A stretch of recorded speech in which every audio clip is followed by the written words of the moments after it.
Inside the Demon King's castle, silence reigned supreme.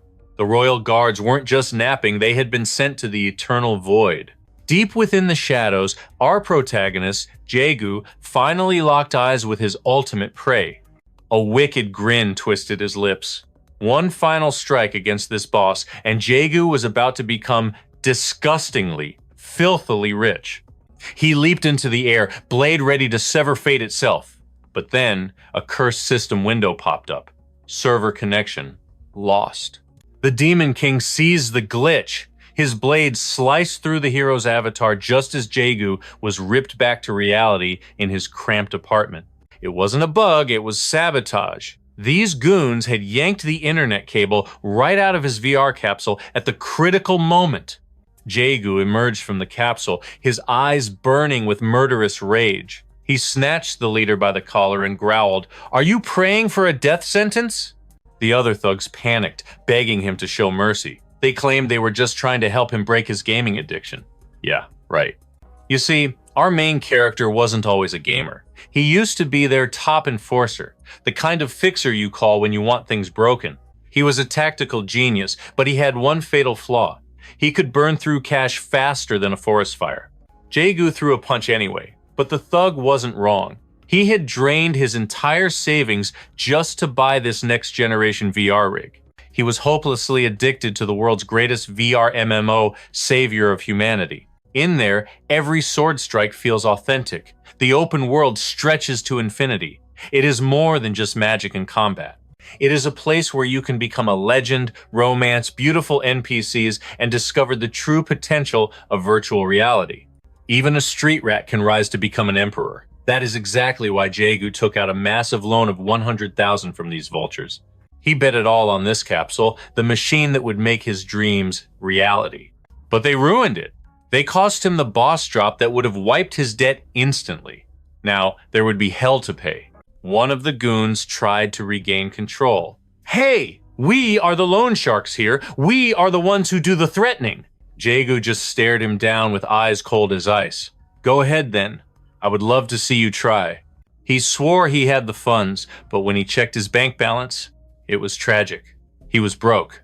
More broke than all of us combined. The thug sneered, offering him a way out. Return to the criminal underworld and work off the debt as their enforcer again. Jaegu glanced at his gaming capsule. He remembered his path to glory. He spat at their offer and told them to get lost. He vowed to have their money soon. He dove back into the game, spawning in the capital, but the system had cruel news. Due to his death in combat, he was slapped with a login penalty, suspended for 22 hours. Furious, Jaegu racked his brain for a way to make quick cash until a mysterious voice drifted from behind him. "You look like a man with a problem." He turned to see a young girl standing there. His guard went up instantly. "Who are you?" She smiled innocently. "I am Aquila, the master of savior of humanity." Jaegu scoffed. "A little brat like this runs the system?" But she wagged a finger, warning him not to judge a book by its cover. Our main character was not easily fooled. He told her straight up that he wasn't going to believe her just because she said so. In response, Aquila simply snapped her fingers. Instantly, the entire world fell silent. Everyone froze in place. Jaegu thought it was a legendary triple S rank time stop spell. But she laughed, explaining she merely paused the server data stream. "That," she grinned, "should be enough proof for a skeptic like you." She cut to the chase. The game's 7th anniversary was approaching, and she had a special proposal for him. Before he could answer, a global system announcement thundered across the sky. A brand new world server had just opened. Aquila issued her challenge. She wanted him to create a fresh character and be the first to conquer this unexplored realm. Jaegu hesitated. He had worked hard on his current avatar, but then she dropped the bomb. The clear reward was 25 million won. She added a sly taunt, "I understand if you are too cowardly to try." That did it. Jaegu's pride flared up like a supernova. She knew everything. She knew he was hunting for the legendary true ending of the game, and she promised the clues were hidden in this new world. She summoned a mysterious artifact, claiming it held the secrets to the ultimate endgame he so desperately sought. Jaegu was mesmerized by the item's aura. Aquila sweetened the deal. Start now, and I will give you a signing bonus. A notification pinged. He checked his real-world bank account. She had just wired 30,000 won directly to him. She explained that he was her VIP player, and this was a sponsorship. Jaegu realized that even if he failed the quest, the money was real. That cash would cover his loan interest for the month. There was no way he could turn down a lifeline like this. He would be a complete moron to walk away. Aquila smirked, having predicted his answer, and initiated the teleport sequence immediately. She began altering the code in real time. To a player, it looked less like programming and more like the work of a literal goddess of creation.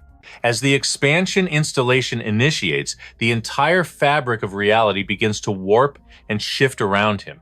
Moments later, they stand before a towering gateway. Here, the system administrator explains that crossing this threshold is the only way for Jaegu to enter the new world. Realizing this is his only path forward, our protagonist wastes not a single second and strides confidently toward the portal. But before crossing the point of no return, he throws a sharp reminder to Aquila. Do not forget the legendary reward she promised him.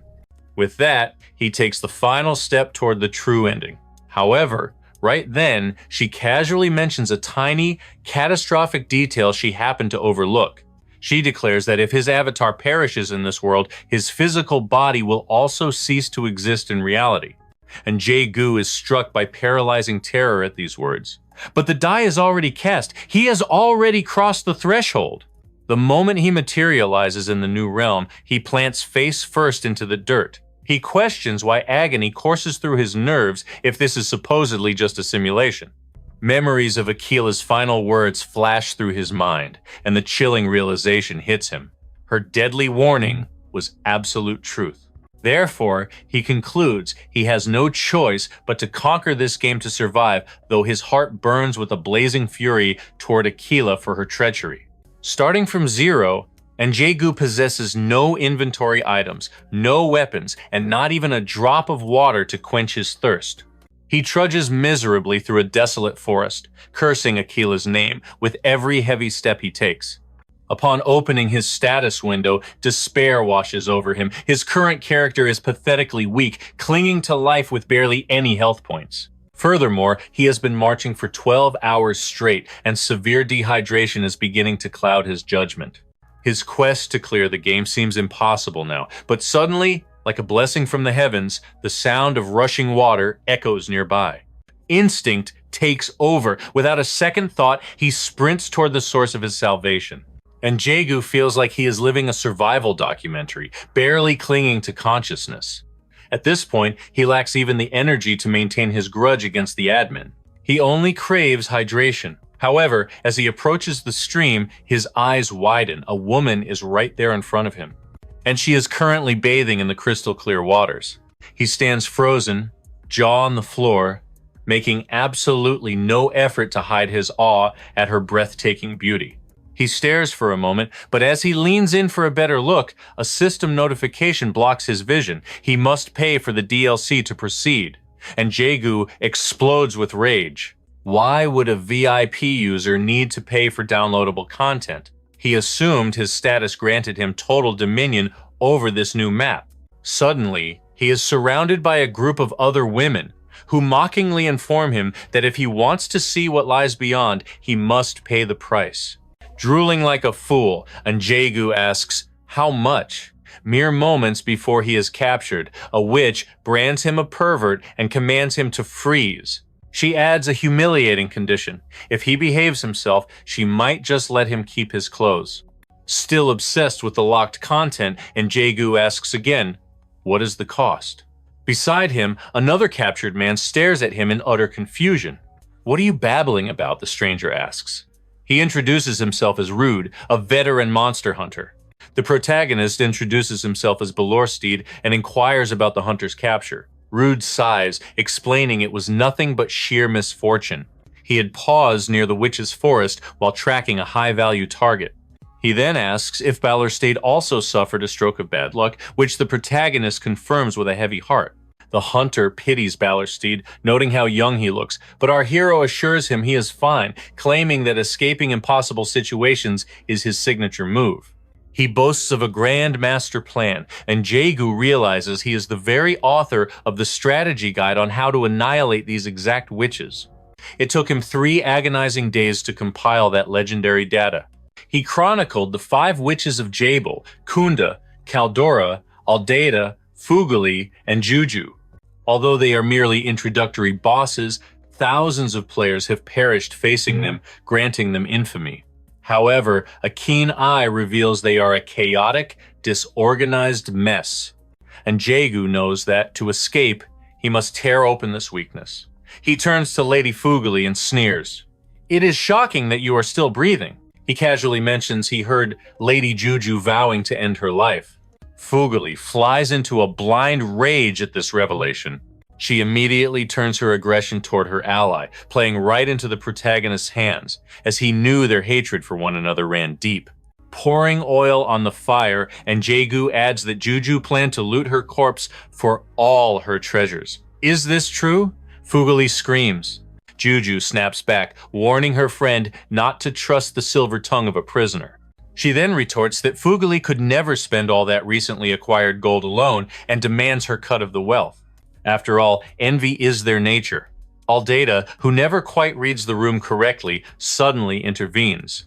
"That must be why Juju is crafting an acid bomb," she blurts out. Meanwhile, Gunda, ruled by her stomach, asks when dinner will be served.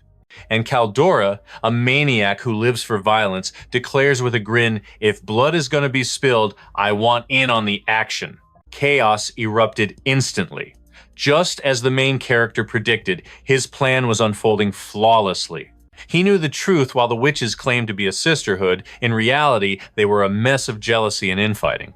Countless players had met their doom unaware of this fatal flaw, but in Jaegu, he held the ultimate walkthrough in his mind. With the battle reaching a fever pitch, he signaled to his ally, "Rad, now is our chance to vanish." But simply leaving wasn't his style. He had one final, spiteful parting gift for the crones. With a mischievous grin, and Jaegu literally yanked the rug out from under them, sending the entire coven tumbling into their own boiling cauldron. He signaled the exit, but his greed for experience points held him back. Even idiots yield high experience, after all. But victory was premature. A mystical serpent coiled around his ankle, trapping him.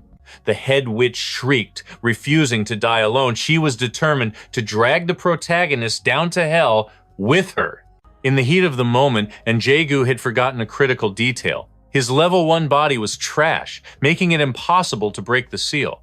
But a flash of steel saved him. Rad surged forward, his blade severing the reptile in a single, clean stroke. "I owe you one," the protagonist gasped, scrambling to his feet. He immediately turned to his savior. "Lend me your bow." Rad handed it over, skeptical. "Do you even know how to use a weapon like this?" Jaegu's eyes narrowed. "Just watch me." Asterisk, twang, asterisk. The arrow sang through the air, shattering a clay jar suspended above the pot. Liquid death rained down on the witches below. Rad gasped, realizing the danger. "Run! That wasn't water, that was volatility, acid. It's going to trigger a chemical reaction." The witches could only scream as their fate was sealed, helpless against the impending catastrophe. Asterisk, boom, asterisk. A cataclysmic explosion obliterated the lair. Jaegu and Rad dove for cover, barely escaping the inferno. Rad stammered, Did we actually get them?" The protagonist opened his interface. The blue system window confirmed it. Targets eliminated. Yes, he thought, his heart pounding. Surviving that at such a low level was nothing short of a miracle. Rad slumped against a tree, thanking Jaegu for dragging him from the jaws of death. "I don't have much," the hunter said, "but take this as a token of my life." He handed over a cluster of glowing red dragon fruits. Jaegu's eyes nearly popped out. He had never seen such legendary items in any of his past runs. "They looked valuable, so I swiped them," Rad admitted. Without a second thought, Jaegu devoured the sacred treasures in one go. Asterisk. Ding! Asterisk. The system screamed a notification. Hidden attribute unlocked. He had awakened the dragon body, granting him immense physical power. Jaegu watched in awe as his stats skyrocketed. No ordinary player could dream of such a cheat-like start. Truly, the winds of destiny were changing. Seeing the fire in the boy's eyes, Rad saw potential. You have the instincts of a killer. Why not become a hunter? Just like that, a system alert chimed. Relationship unlocked, the monster hunter. A new path had opened. It was a tempting offer, yet the protagonist shook his head. I appreciate it, but I have my own road to walk.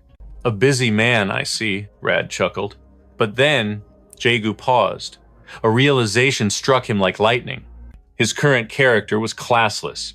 All that massive experience from the boss fight would vanish into the void if he didn't choose a job immediately. He couldn't let that go to waste. Actually, I've changed my mind. Can I master the trade in 3 months, Jaegu asked. Rad scoffed. Try 3 years, kid. At minimum. After striking a deal, Rad led him deep into the wilderness. Hide wherever you want, he commanded, pointing into the dense thicket. The hunter's voice turned icy. You have 30 minutes. Then, the hunt begins. Jaegu knew Rad possessed high-level tracking skills used for slaughtering monsters. The man clearly underestimated him, thinking this was just a game of tag. But he was wrong. Jaegu had explored this forest countless times in his past life. He remembered every twist, every turn, and every secret blind spot. This wasn't just a forest, it was a labyrinth of confusing terrain and poisonous spores that could disorient even a veteran. Worse yet, S-rank beasts prowled these shadows, far deadlier than the witches they had just killed. But Jaegu wasn't afraid. With his encyclopedic knowledge and his newly acquired dragon body stats, he was an apex predator. He smirked, vanishing into the foliage. There was no way the hunter would find him easily. However, reality hit hard. It didn't take long for Rad to tap him on the shoulder. You're too loud, Rad critiqued. But for your sheer guts and passion, I'll give you 10 points. Jaegu gasped, his pride bruised. How? How did you track me so fast? Rad grinned, a feral glint in his eyes. It's been ages since I've had a student this entertaining. He cracked his knuckles. Now, prepare yourself. Asterisk, ding. Asterisk, quest complete. Surviving the hazing. The tutorial was over. A new notification appeared. The hunter's training. And so, Jaegu began to absorb the deadly arts, unlocking skills that would soon become legendary. Aligning himself with Rad turned out to be a stroke of genius. 3 months later, the transformation was undeniable. Back at camp, Rad posed the ultimate question. Had the protagonist truly absorbed every ounce of his teachings? Han Jaegu's eyes glinted with confidence. He challenged the hunter to hide anywhere in the forest if he doubted his skills. Rad laughed, impressed by that burning spirit. He accepted, but with a condition. If I remain unseen for 1 hour, you are on dinner duty tonight. Han Jaegu accepted the terms instantly, his blood pumped with anticipation for the hunt. Moments later, concealed within the shadows, Rad mused to himself. Finally, he had stumbled upon a disciple with true potential. However, he decided to show a little mercy. He would not make this test impossible. The hunter believed a sheer cliff would keep him out of sight, but as he scaled the rock face, a hand gripped his ankle. Han Jaegu was already there. Panic set in. Rad vanished into the dense canopy, but his shadow was exposed in mere seconds. He shifted locations, using every trick in the book, yet the protagonist sniffed him out without fail. Disbelief washed over the master. It had taken him 5 years to perfect these arts. How had this boy mastered them in just 3 months? Driven to the edge, Rad retreated to a cavern. This was his final sanctuary. Surely he would remain undetected here. After all, this dark abyss was the lair of the legendary Hellhound. But even there, the guardian of humanity appeared like a ghost. He whispered a pro tip. Not even an earthquake can wake a slumbering Hellhound. With a smirk, he looked at his teacher and asked, "Do I pass?" Stunned into submission, Rad could only utter a single word. Yes. Once they exited the cave, he confessed he never foresaw such explosive growth. The protagonist bowed his head humbly, attributing his success solely to having a magnificent instructor. In reality, Han Jaegu knew the system was his true cheat code, but he kept that secret locked away, letting the hunter bask in the glory. Still, Rad heaped praise upon his student. It was not just talent, but a photographic memory that set him apart. He admitted he had never encountered a prodigy of this caliber. The boy was destined for greatness. Now that the rigorous training had concluded, Rad asked about his next move. Would he pursue the mission he mentioned earlier? Han Jaegu replied that his pockets were empty. He needed to amass some gold before continuing his odyssey. Rad's eyes lit up. He spoke of a close comrade working as a mercenary and asked if the protagonist had the stomach for such work. The offer was music to Han Jaegu's ears. It was the perfect gateway to secure his starting capital. Better yet, there were no entry fees and the schedule offered total freedom. If fortune favored him, he might even cross paths with the Game Guardians. Without hesitation, he accepted the quest. Rad handed over a mercenary insignia, a token of trust. With this, his friend would recruit the boy on the spot. The hunter bid his pupil farewell, praying for fortune to bless his treacherous path. Han Jaegu mused on his progress. Crushing witches and unlocking a hidden class was a stellar opening act. A happy ending felt within reach. But his ambition was far greater. He was hunting for the true ending of this twisted game. He recalled why he accepted the deal with the constellation Aquila. She had promised the keys to unlocking that final mystery. For Han Jaegu, the uncertainty of death was the ultimate spice. He intended to ride that razor's edge of tension to the very end. His heart raced with impatience. He needed to reunite with Aquila and seize his destiny. Speaking of the divine, Aquila observed from the heavens, amused by her little pawn. Selecting Han Jaegu as her VIP was a flawless move. Suddenly, another presence materialized. A woman stepped forward, noting that Han Jaegu was far from an ordinary mortal. With a teasing grin, she asked her divine colleague if she had developed a crush on the human. Walpurga scoffed at the notion. She was a goddess. Why would she gaze upon a human she was sworn to protect with romantic intent? Aquila tilted her head, confused. She saw no issue, openly admitting she found the boy adorable. She poked at Walpurga, noting her recent grim demeanor. She remembered a time when the goddess knew how to have fun. Walpurga rolled her eyes. That was ancient history. Changing the subject, she pressed for the truth. Did you really pay off Han Jaegu's massive debt? Aquila confirmed with a nod. Walpurga was baffled. Then why keep the boy in the dark? He still believes he is slaving away to repay a fortune he no longer owes. Aquila smiled cruelly. It was simply too entertaining to watch him struggle with such vitality. Walpurga called her a monster. She demanded to know, is he part of a grand design or just a plaything? Aquila replied coolly. Think of him as a promising investment. And she intended to watch every step of his evolution with bated breath. Meanwhile, back on Earth, the protagonist collapsed on a stump. His legs screamed in protest. This accursed forest was draining the life out of him. Exhaustion weighed on his soul like lead. He craved 12 hours of oblivion, but the mission demanded he keep moving. The mercenary guild loomed ahead. Stepping into the Francois Tavern in Frankfurt, the atmosphere shifted instantly as the maids greeted him with rehearsed warmth. He mentioned he was hunting for a specific target, and a waitress immediately ushered him to a table. As Jaegu settled in, he realized this wasn't just a pub, it was an information gold mine, flowing with ale and loose lips. He knew the golden rule: happy patrons spill secrets. It was the perfect hunting ground for intel on the mercenary guild. Plus, he couldn't deny that the scenery provided by the lovely staff was a welcome bonus. Capitalizing on the hospitality, Jaegu dropped the bomb. Do you know a man named Rivis Charles? The air turned ice cold. The waitress paled, warning him in a hushed whisper that such a name was cursed within these walls. Another server chimed in, trembling as she described the man as a walking disaster. Her own boyfriend had crossed Rivis Charles once. He returned, wrapped like a mummy. Everyone who tangled with that monster met the same grim fate. Jaegu's mind raced. What kind of hellhole had Rad thrown him into this time? Run while you can, the waitress pleaded, terrified the demon himself might walk through the door at any second. But cruel fate intervened. Her attempt to save him only shoved him straight into the lion's den. Rivas Charles locked eyes with him, spotting Rad's insignia. A predator's grin spread across his face. "You must be the rumor I heard about." "Perfect timing," he sneered. "I was just hunting for a fresh partner to drag into the abyss." Jaegu sensed the trap instantly. This was a terrible setup, and he cursed Rad for sending him into the fire. A brief exchange revealed the truth. He was being drafted into the brutal war between the Prince Elector and the Pisamut forces. But Han Jaegu was no fool. He realized the grim reality. He wasn't a recruit, he was being trafficked as a slave soldier to a foreign army. Yet, he didn't run.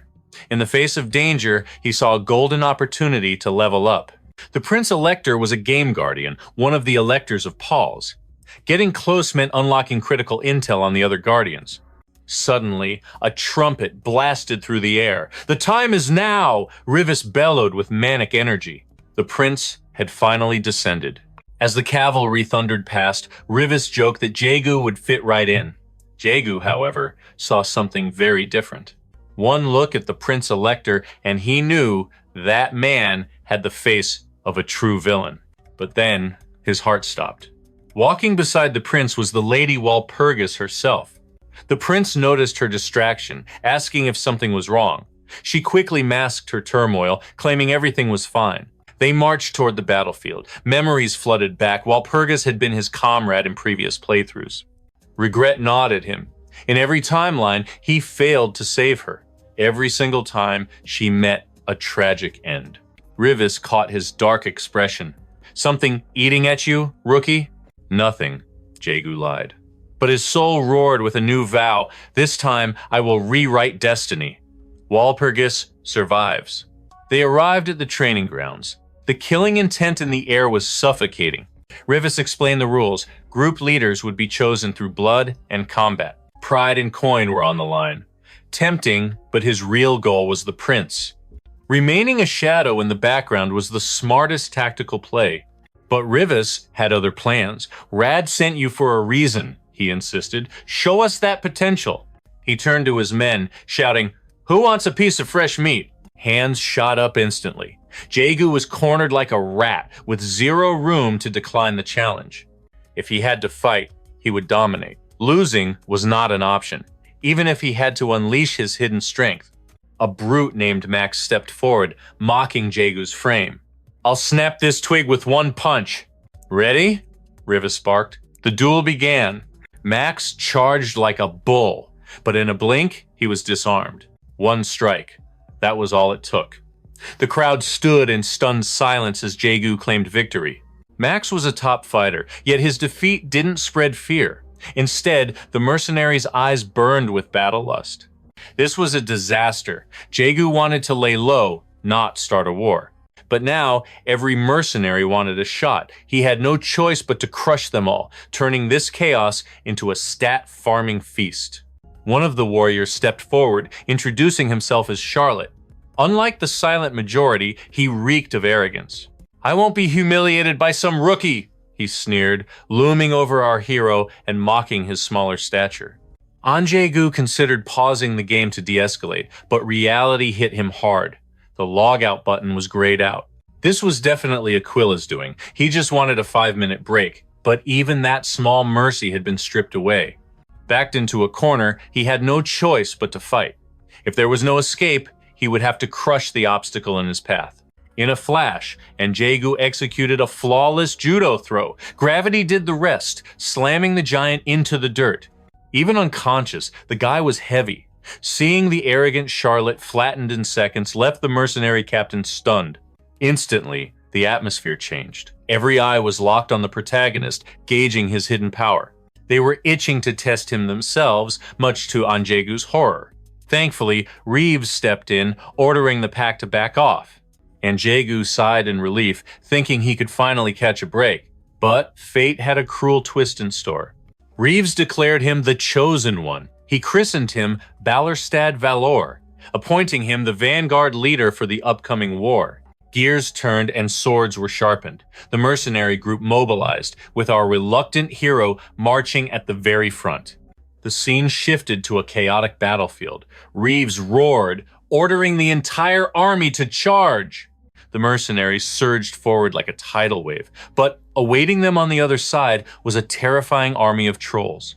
Jaegu wasted no time. He dove into the fray, a whirlwind of violence, believing this battle would secure his standing with the Elector Prince.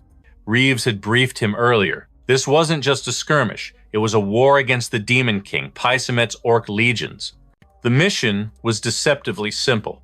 Capture the enemy commander's military flag, break the formation, exploit the gap, and crush their defenses. It sounded perfect on paper, but Reeves had issued a grim warning. Orcs weren't mindless beasts. They were proud, incredibly strong, and possessed terrifying coordination. Valor's orders were absolute: lead his squad and act as the unbreakable shield against the enemy advance. Back in the blood and mud, the protagonist scoffed at the absurdity of leading mercenaries. He had his own selfish agenda.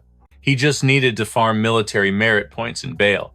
Meanwhile, an orc scout rushed to his captain with disastrous news. Their lancers were being slaughtered. The orc captain refused to believe it. His lancers were elites. They couldn't possibly be losing. Snatching a spyglass, he scanned the battlefield. His jaw dropped as he spotted the anomaly, a mercenary unit tearing through his lines, led by our hero.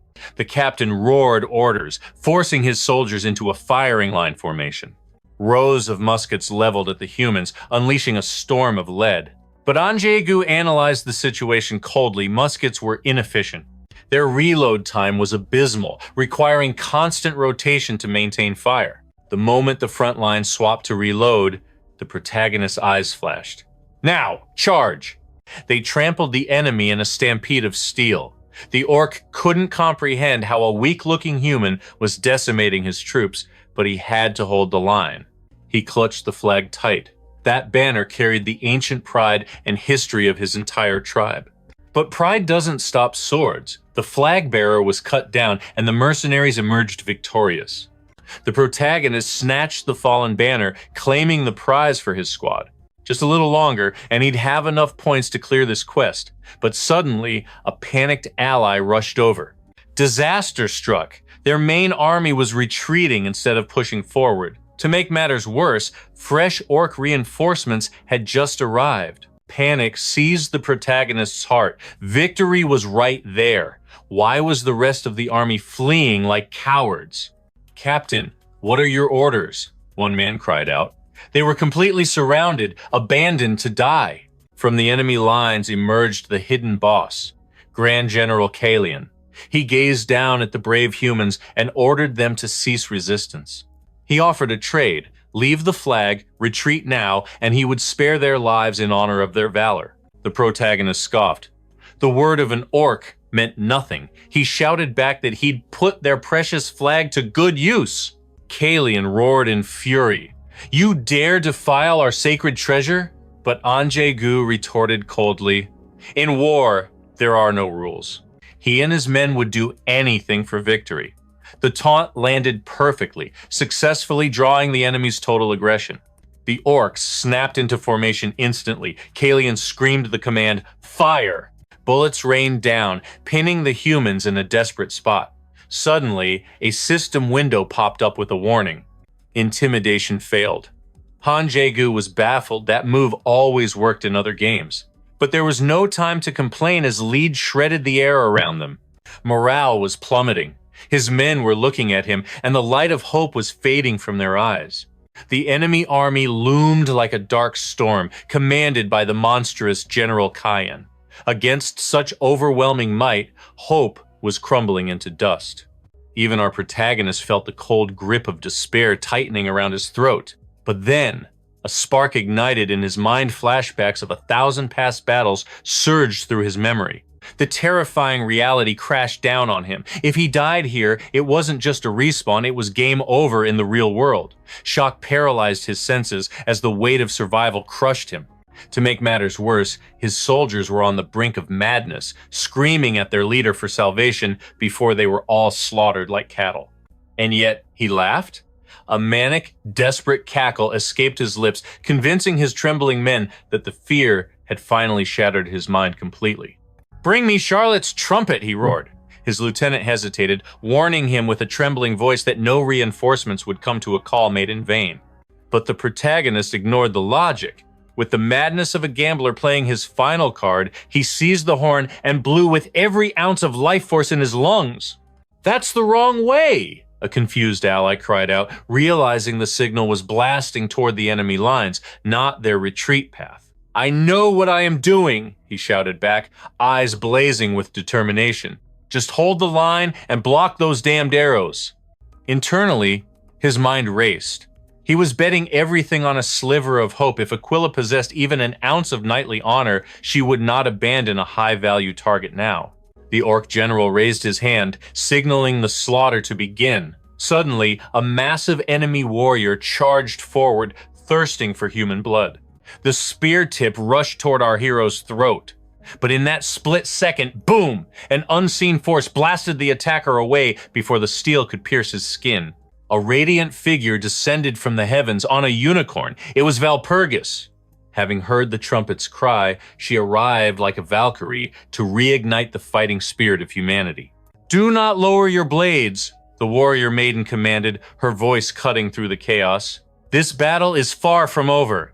The orc leader halted his troops with a growl. Recognizing the Countess of Nidorbion, he declared this a sacred duel between nobles, forbidding his grunts from interfering.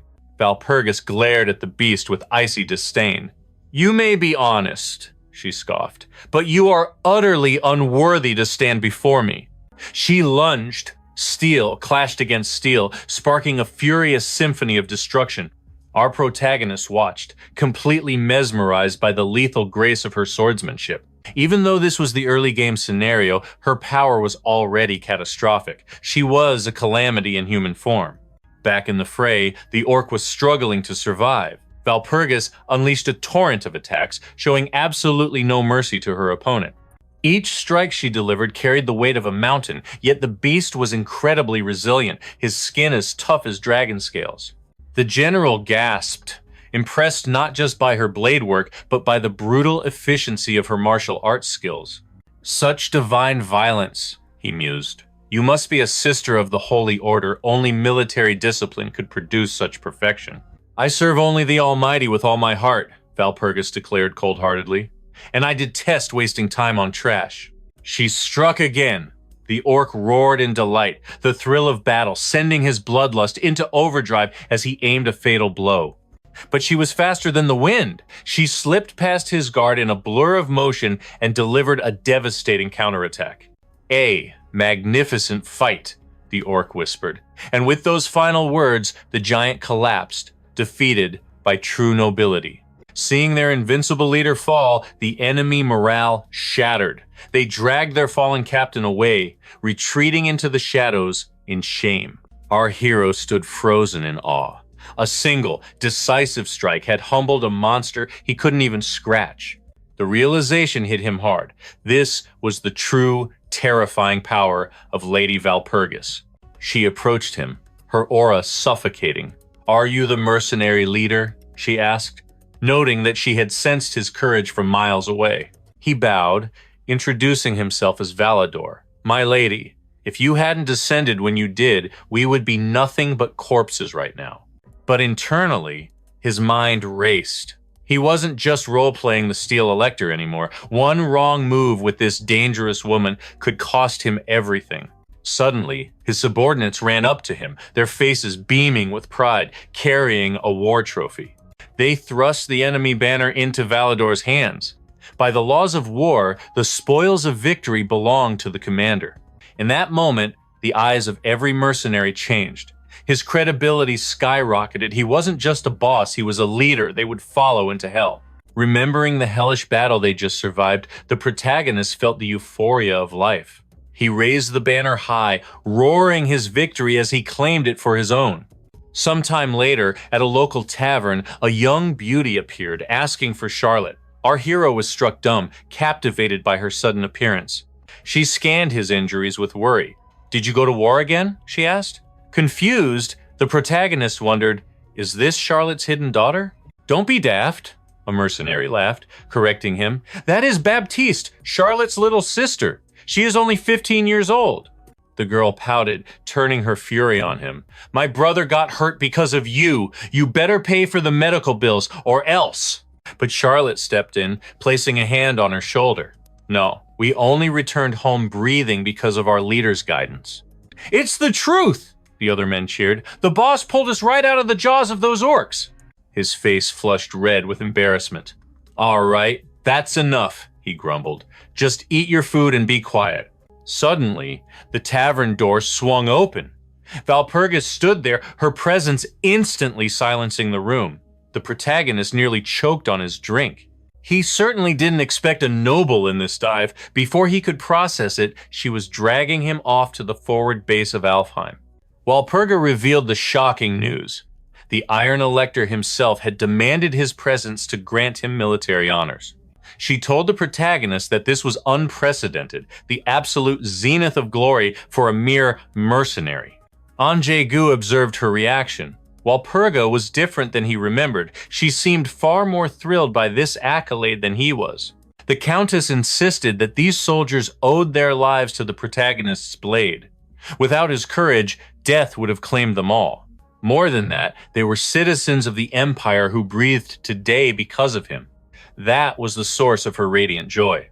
Her words unlocked a dormant memory within the protagonist, a scene from the past where Walpurga had shielded him during a desperate crisis. He realized the truth. She hadn't changed at all, only the dynamic of their relationship had shifted in this timeline. After all, in this life, he was simply a hired blade, and she was high nobility. Walpurga then stepped toward His Majesty to introduce him. The Iron Elector's voice boomed, stating he was pleased to finally meet the man of acclaimed valor, introducing himself simply as Philip. Jaegu bowed before the noble, struck by the overwhelming pressure radiating from a true guardian of the realm. Philip announced to the court that the protagonist had earned a terrifying title, the Reaper of the Field. He declared that the mercenary's courage was extraordinary. He possessed the heart of a lion, and such a man deserved a kingly reward. With a grand gesture, he announced he would grant the mercenary company 100 florins, and for the protagonist alone, 300 florins. Jaegu vowed to one day repay such generosity, but then he paused. He had a request.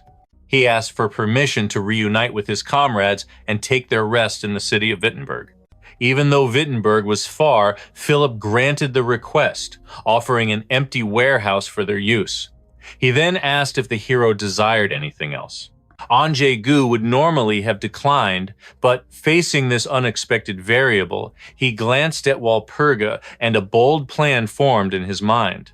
He stated he had a personal question for His Majesty. Philip, intrigued, told him to speak his mind. The protagonist looked the ruler in the eye and asked, "What are the Iron Elector's true thoughts regarding this war?" Philip paused, and a heavy silence suffocated the room. Just as Jaegu expected, the court was thrown into confusion. It was unheard of for a lowly mercenary to speak so freely. Philip, however, turned the question back on him. Jaegu replied humbly that his vision was limited, yet one specific detail had captured his attention. A noble scoffed, asking if a little military merit suddenly made him qualified to advise the High Council on warfare. Another aristocrat chimed in, mocking him, claiming the mercenary had merely heard rumors and was worrying over nothing. But before the mockery could continue, Walpurga stepped forward, her voice cutting through the noise in defense of the protagonist. She declared that one should never judge a book by its cover, urging His Majesty to hear what the young warrior had to say. Philip's uncle called Walpurga audacious for speaking to his nephew that way, but Philip raised a hand. The Elector reminded the court that Walpurga was the niece of the Elector of Bayern, and the Countess deserved their utmost respect. As the protagonist predicted, not even the Iron Elector could ignore Walpurga's influence. Philip agreed to listen. "And what is your vision of the war?" he asked. Jaegu's answer was cold and precise. "An ambush is imminent." Philip narrowed his eyes, demanding to know how a mercenary could possibly predict such a calamity. Jaegu explained that the Demon King Paizamut's primary strategy had always revolved around treacherous ambushes and betrayal. He cited the 10-year war with the Kingdom of To and the 6-year battle against Margaret. In both historic cases, Philip's tactics had been decisive. Given that history, the protagonist argued that one could never be too careful when it came to the threat of betrayal. Philip was visibly disturbed by these words. He leaned forward, voice lowering. "Are you implying there is a traitor among us?" Jaegu kept his expression neutral, stating he was only considering possibilities and that caution was never a sin. Philip agreed with the sentiment, but his tone sharpened. The mercenary was bold, perhaps too bold. Irritated, the elector snapped that the only reason the mercenary's head was still on his shoulders was because he allowed it. He told him to know his place. Walpurga tried to intercede again, sensing the danger in the air. But Jaegu wisely retreated. He apologized for his overstep and requested permission to withdraw from the noble's terrifying presence. As he walked away, Jaegu's mind raced. In the original history, the Iron Elector was a paragon of prudence, but today he reeked of arrogance. He knew one thing for certain: the timeline was wrong. First, the red dragon fruits, which should have appeared much later, were already here. And now Walpurga, who shouldn't have been involved yet, had arrived far earlier than expected. The conclusion was inescapable. History had changed. Deep in thought, he heard Walpurga calling out to him. She had run all the way to catch up. "My?" she huffed, trying to catch her breath. "You certainly walk fast." And Jaegu looked into her eyes. "Did you chase after me because you were worried?" She nodded softly, apologizing for Philip's harsh words. But she didn't stop there. With burning sincerity, she vowed to aid him in any way possible. The sheer intensity of the Countess's goodwill made Jaegu feel a sudden flush of embarrassment. For a split second, his mind wandered into dangerous territory. When she said anything, his imagination ran wild with forbidden fantasies. But he quickly shook his head. He knew better than to dream of a romance. Crushing those thoughts, he made his real request. He didn't ask for gold or titles. Instead, he asked for a quill and a pistol. Walpurgis blinked, taken aback. "Is that truly all you desire? I do not offer my patronage lightly to just anyone, you know." Jaegu's eyes burned with determination. "My dream is to walk the path of a knight," he declared. "I intend to use these gifts to master the art of riding and combat." A smile graced her lips. In all her years, she had never met a man with such pure ambition and raw potential. But the open street was no place for such heavy conversations. She decided to whisk him away to a more private sanctuary. Seeing Lady Dragarsa's face light up with such genuine warmth, it was enough to make our protagonist's heart soar. Sometime later, the winds of war began to howl at the Arfane Peak. The Elector of the Steel Army stood defiant against the terrifying forces of the Demon King, Pesamud. Philip leveled his blade at the enemy. "Mark my words, today is the day your head falls." But Pesamud only laughed, a low rumble of dark amusement. A shadowed ally stepped forward, whispering that the stage was finally set for the coming bloodshed. He also murmured a warning. Unleashing that woman might be a gamble they would regret. But the Demon Lord merely scoffed at the concern. "She is a beast in human skin," the ally argued. "Too cruel, too unpredictable. If we capture the Elector, he is a valuable pawn. We cannot risk him dying by her hand." "Do not lecture me," the Demon King growled. "I know exactly what kind of lunatic she is. I have taken precautions." "Speak of the devil, and she shall appear." The woman sauntered up to her master, an aura of madness clinging to her like perfume. He acknowledged her skills, but warned her to restrain her bloodlust. She smirked, claiming she knew exactly where the line was drawn. "That is a lie," the Demon King shot back. But she just giggled, insisting she had never technically crossed the line. Yet, the Demon King paused. Terrifyingly enough, she was right. He shuddered to think what would happen if she truly lost control. Meanwhile, back in safety, our protagonist was engaged in a fierce struggle of his own training with his steed, Philly. Philly wasn't just any horse, he was a beast of incredible speed and spirit. Realizing this warhorse was perfect for the young lady of House Byron, Jaegu made a generous move. He fed the beast a high-tier regeneration potion, an elixir expensive enough to heal a man from... Suddenly, the ground shook. A massive explosion tore through the silence, startling our hero. "It has begun," he shouted. He knew he had to race against time. In this chaotic script, there was a high probability that Philip was walking straight into a trap. Because that arrogant fool Philip had ignored the warnings, he was about to learn a brutal lesson. His own uncle, his own blood, was a snake hiding in the grass, allied with the enemy. On the battlefield, the traitorous uncle sneered at Philip. "You truly are blind, aren't you, nephew?" He spun a web of lies, accusing Philip of conspiring with rebels to overthrow the emperor. "As soon as I saw your treachery," the uncle lied smoothly, "I had no choice but to ally with Lord Paxamud." In a twist of fate, the Elector of Steel was painted as the traitor. "Do you understand now?" the old man asked. Philip spat on the ground. "Do you think anyone will believe such a ridiculous fairy tale? But power dictates truth." The Demon King grabbed Philip and slammed him into the earth, the impact shattering the ground. "Stop squirming, you rebel scum." He mocked Philip as a lunatic who couldn't accept reality, then signaled his minions, "Chain him up." Terror finally gripped the young noble. "I am of royal blood!" Philip shrieked, his voice cracking. "Do not dare touch me!" Just as the darkness closed in, a shadow moved. Valpurgis didn't just sneak in, she announced her arrival with a thunderous kick that sent the Demon King staggering. She wasn't fighting alone. "Escort His Highness to safety!" she roared to her soldiers, standing as an impenetrable shield. Watching his prize slip away, the Demon King roared in fury. He turned to his lethal weapon. "X, go! Hunt them down!" The mad woman had been toying with lesser prey, but now she received the order she had been craving. The real hunt was on. X let out a chilling cackle. "Dinner time, my pretties," she cooed to her pack of rotting zombie dogs. Starved for flesh, the beasts needed no other command. The undead hound surged forward like a gray tide. Moments later, our protagonist found his path blocked by their snarling, decaying maws. "I knew it," he thought, his grip tightening. Of course, they would deploy the zombie unit. He knew X's cruel strategy. Use the dogs to wear down the enemy's stamina, devouring them piece by agonizing piece. Jaegu felt his stomach turn at such despicable tactics, but knowledge was power. He knew exactly how this lunatic fought. Scanning the pack, he realized there were too few of them. The main force must be chasing the others. He couldn't care less about the arrogant noble's life. His only concern was Valpurgis. With fire in his eyes, he ignored the stragglers and sprinted straight toward the heart of the danger. Meanwhile, Valpurgis and Philip were running for their lives. Even near death, Philip whined. "My mana control is erratic, it's their fault!" He realized too late that the Demon King's earlier attack had disrupted his flow.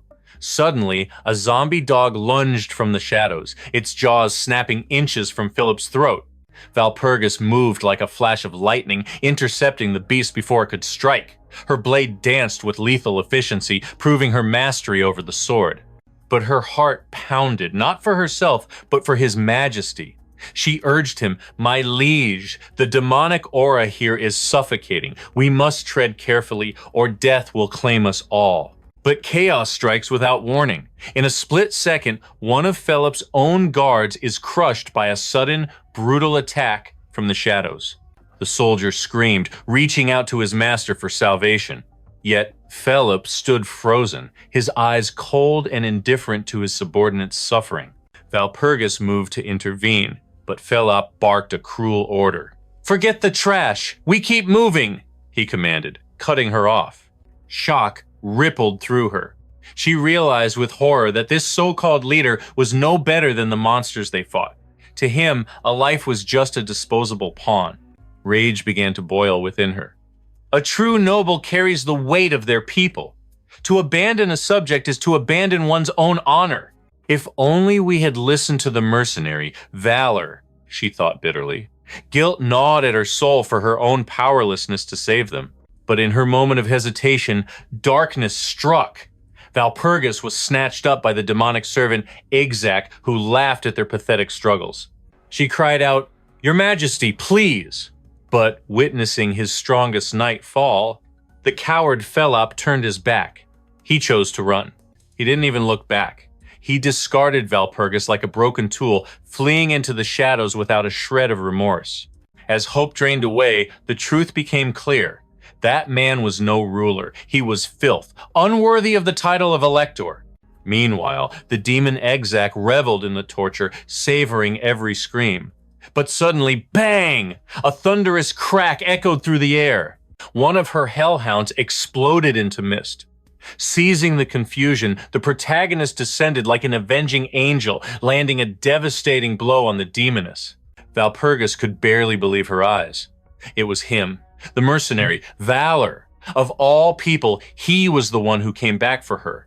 "My hero," she whispered, her heart swelling with gratitude. Then, succumbing to her injuries, her world went black. The protagonist wasted no time. With gentle hands, he shifted her unconscious form out of the immediate kill zone. Escape was impossible while the demon lived. Exac stared, baffled. This human had slaughtered her pet and infiltrated her domain without making a sound. Her instincts screamed a warning. This was no ordinary soldier. This was a predator. The protagonist smirked. "You haven't changed a bit, Exac."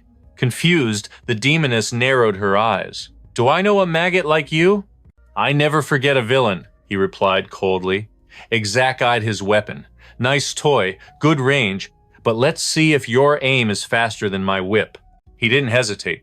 The trigger pulled, the muzzle flashed, but the bullet only grazed her fluttering cloak. "Too slow!" Exac shrieked.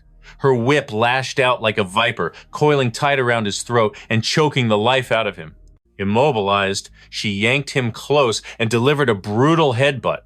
The impact sent him crashing through the air like a rag doll.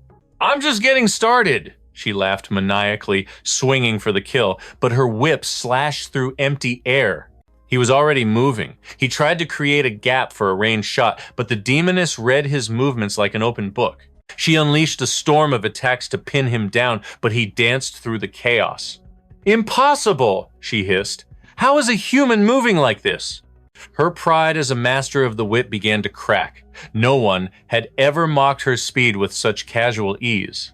Until now. He raised his gun. "I won't let you!" Exac screamed, lunging to intercept. But that was exactly what he wanted. He didn't shoot. In a blur of motion, he closed the gap and drove a dagger straight into her face. As blood sprayed, he whispered, "How's the taste of my steel?"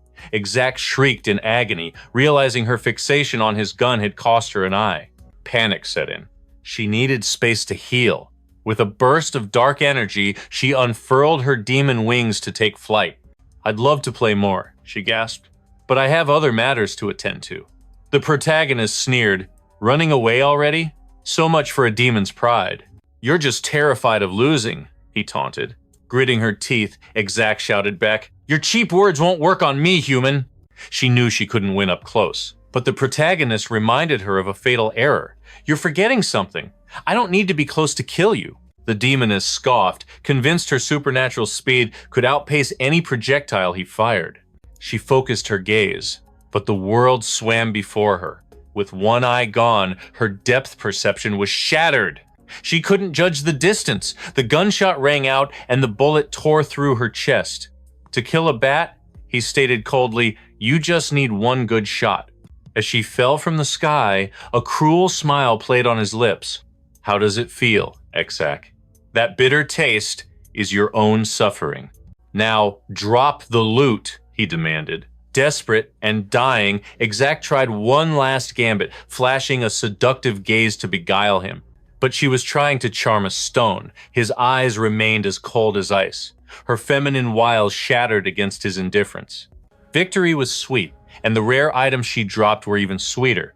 But the celebration was short-lived. Time was running out. He grabbed a high-grade healing potion and rushed to Valpurgis.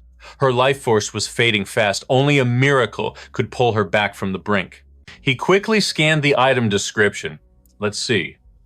Application method. His eyes widened. Applied directly to the skin? That meant only one thing. To save her life, he would have to strip off her armor. He shook his head, desperately trying to purify his thoughts. He had to convince himself this was solely for her aid and absolutely nothing else.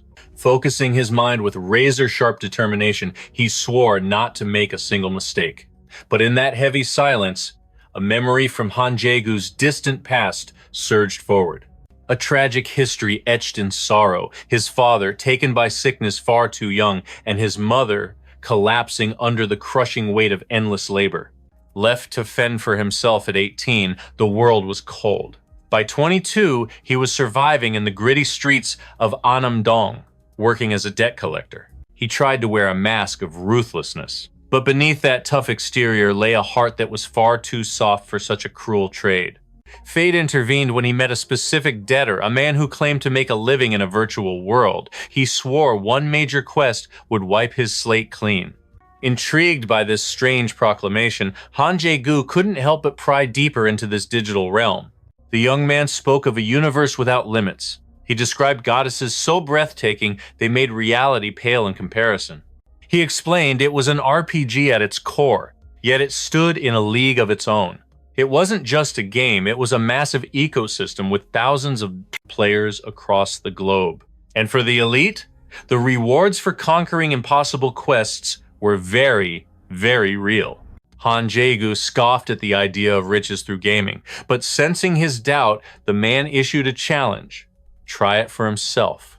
He initially brushed it off, claiming he was swamped, but as if destiny whispered, a cancellation text pinged, suddenly clearing his entire schedule. Stepping into the capsule, he initiated the link. The moment his eyes opened, he was left breathless by the terrifying realism of the technology. The bustling crowds, the atmosphere. It was so vivid he questioned his own senses. Was this truly just a game? His gaze landed on a street vendor. Every detail, every expression felt impossibly alive. Reaching out to test this illusion, he touched the NPC's face. Immediately, the merchant snapped back. No coin meant no fruit, a harsh lesson in virtual economics. Just then, the system materialized before him. A floating interface displayed his meager starting wealth, a grand total of 10 florins. He prepared to walk away, but a heartbreaking sight stopped him cold. A small child, eyes wide with hunger, staring at a simple apple. The mother could only look away in shame, her pockets empty. Moved by pity, Jaegu asked the price. Just 1 florin. Without hesitation, he bought the fruit and handed it over. The mother was overwhelmed, insisting a stranger shouldn't waste coin on them. But that small act struck a chord. He realized that in this world, a single coin meant the difference between starvation and survival for a day. As he waved goodbye, the image of the mother and child unlocked a painful vault in his memory. He saw himself, young and hungry, walking with his own mother, staring longingly at the roast chicken they could never afford. From that day on, the virtual world became his sanctuary. Whenever reality swung its cruel fist, he retreated into the game to heal his wounds.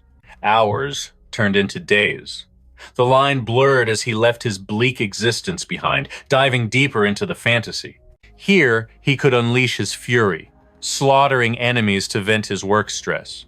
Real life was just a gray cycle of waking and working, but this was living. For 5 long years, he honed his craft, becoming a legend within the code. Then came the fateful encounter. The Duchess Valpurgis herself approached him, her reputation preceding her. She sought his blade for a hunt, wild boars.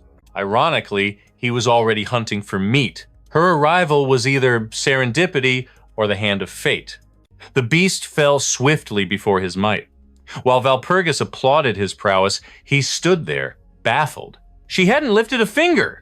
She simply smirked, declaring her power was so absolute, engaging in such a trifle was beneath her. She then proposed an alliance, a duo. Jaegu narrowed his eyes. Was this a partnership or a slave contract wrapped in noble words? Valpurgis laughed off his suspicion, leaning in with a challenge in her eyes. Do you not trust me? Trust? He didn't trust a soul. His blunt honesty amused the Duchess, leading her to make a decision that would shake the empire. She would recommend him for knighthood. And just like that, the wheels of destiny began to turn at breakneck speed. Even she, who saw his potential, was stunned by his meteoric rise. He hadn't just succeeded, he had ascended to become the legendary Steel Elector. Yet, Jaegu remained humble. He confessed that without her initial guidance, the throne of steel would have remained a distant dream. Valpurgis shook her head. It was his time's blade that saved the people. his time's strength that brought peace. The loyalty of the realm was his alone. And not just the realm. He had unknowingly captured the unwavering loyalty and admiration of the Duchess herself.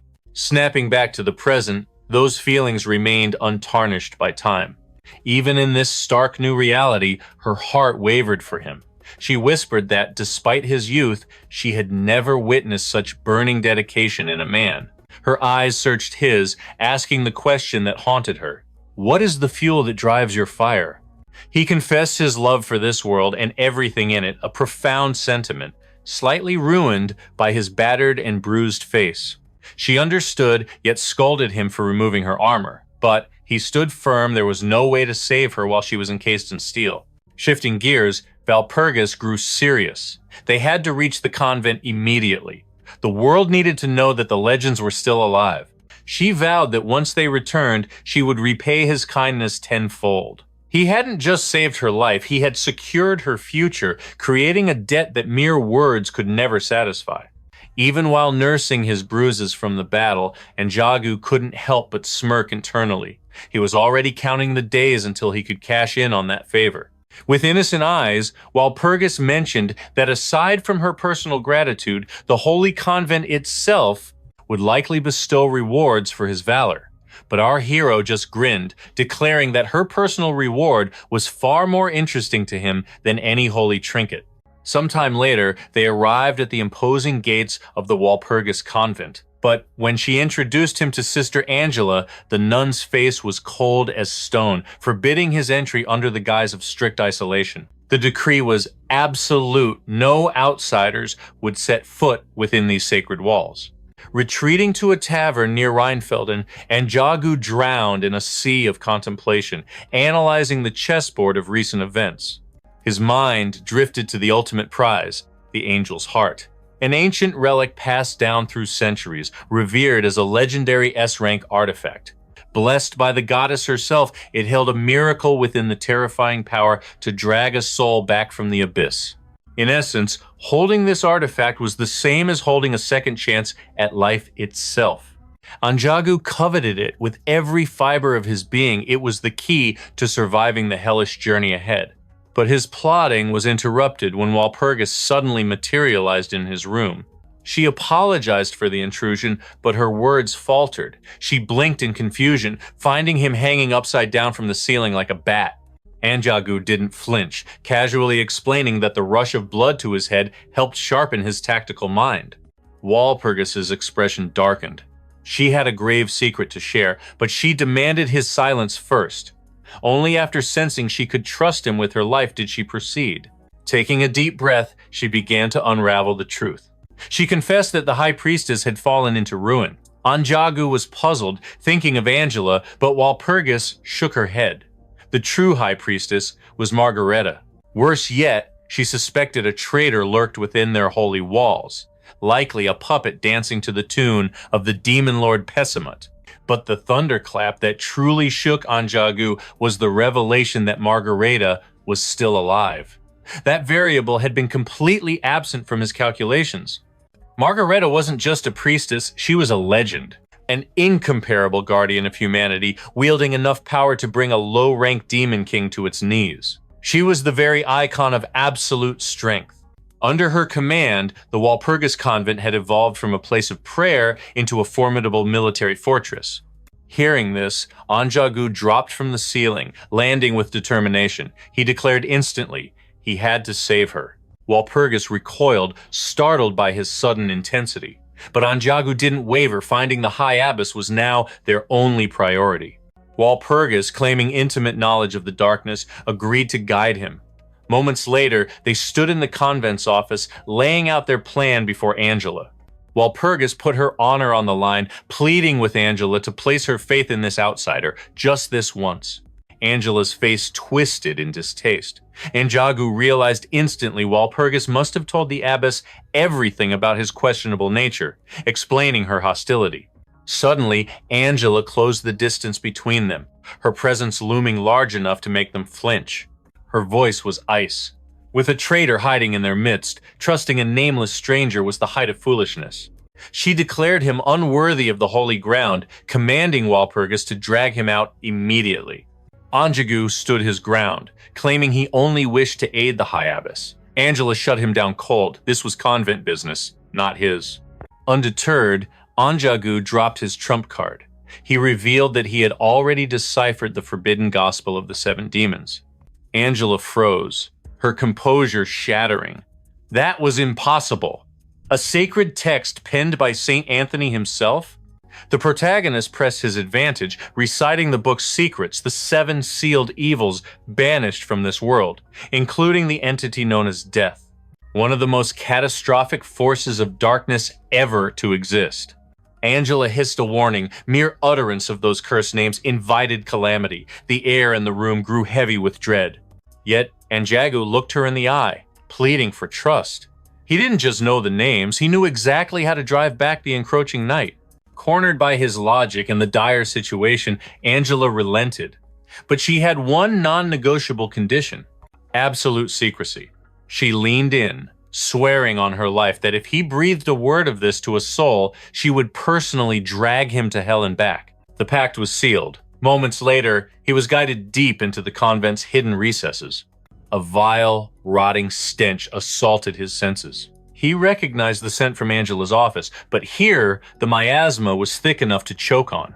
Jaegu had never seen Margaretta's face, but the legends were wild. They said her physical strength was monstrous, capable of leg pressing a ton with ease. Seeing the tension in his shoulders, Walpurgis offered a soft word of comfort. Jaegu couldn't help but ask, did she also plan to become a muscle-bound titan like the other battle nuns?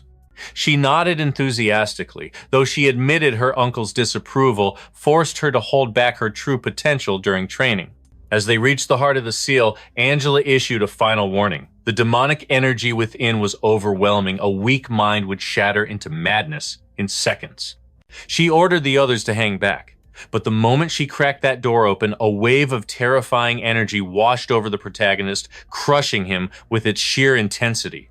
Walpurgis was shielded by a divine blessing, yet her eyes darted anxiously toward the main character, fear etched on her face for his safety. He simply smirked, assuring her there was nothing to fear. After all, the system had granted him absolute protection so he could withstand this pressure. Angela announced that they had reached the sanctum of the High Abbess. But when he laid eyes on the figure inside, he was struck speechless. This was the legendary Margarita? She was nothing like the image he had painted in his mind. How could someone with such a delicate, fragile frame possibly possess the monstrous strength to lift tons of weight? Seeing his skepticism, Angela's voice cut through the air, warning him to take this seriously. Her voice trembled as she confessed that the convent had exhausted every single option available to them. It wounded her pride to rely on a mere mercenary, but desperation had forced their hand. He was truly their final glimmer of hope in this encroaching darkness. And for the sake of the High Abbess, she swore a blood oath to pay any price he demanded, no matter how steep. The mercenary agreed to the terms, but demanded she release her magical hold on him first. His gaze sharpened as he analyzed Margarita, recognizing the symptoms of a fallen saint. Her body was devouring darkness at a rate double that of an ordinary human. It was a voracious spiritual hunger. The obsidian veins pulsing along her neck were undeniable proof of the corruption. Yet he declared with absolute confidence that she could be saved. Desperate, Angela begged to know the method. He told her to steel her nerves. Silence hung heavy in the air before he finally spoke. The solution was shockingly simple.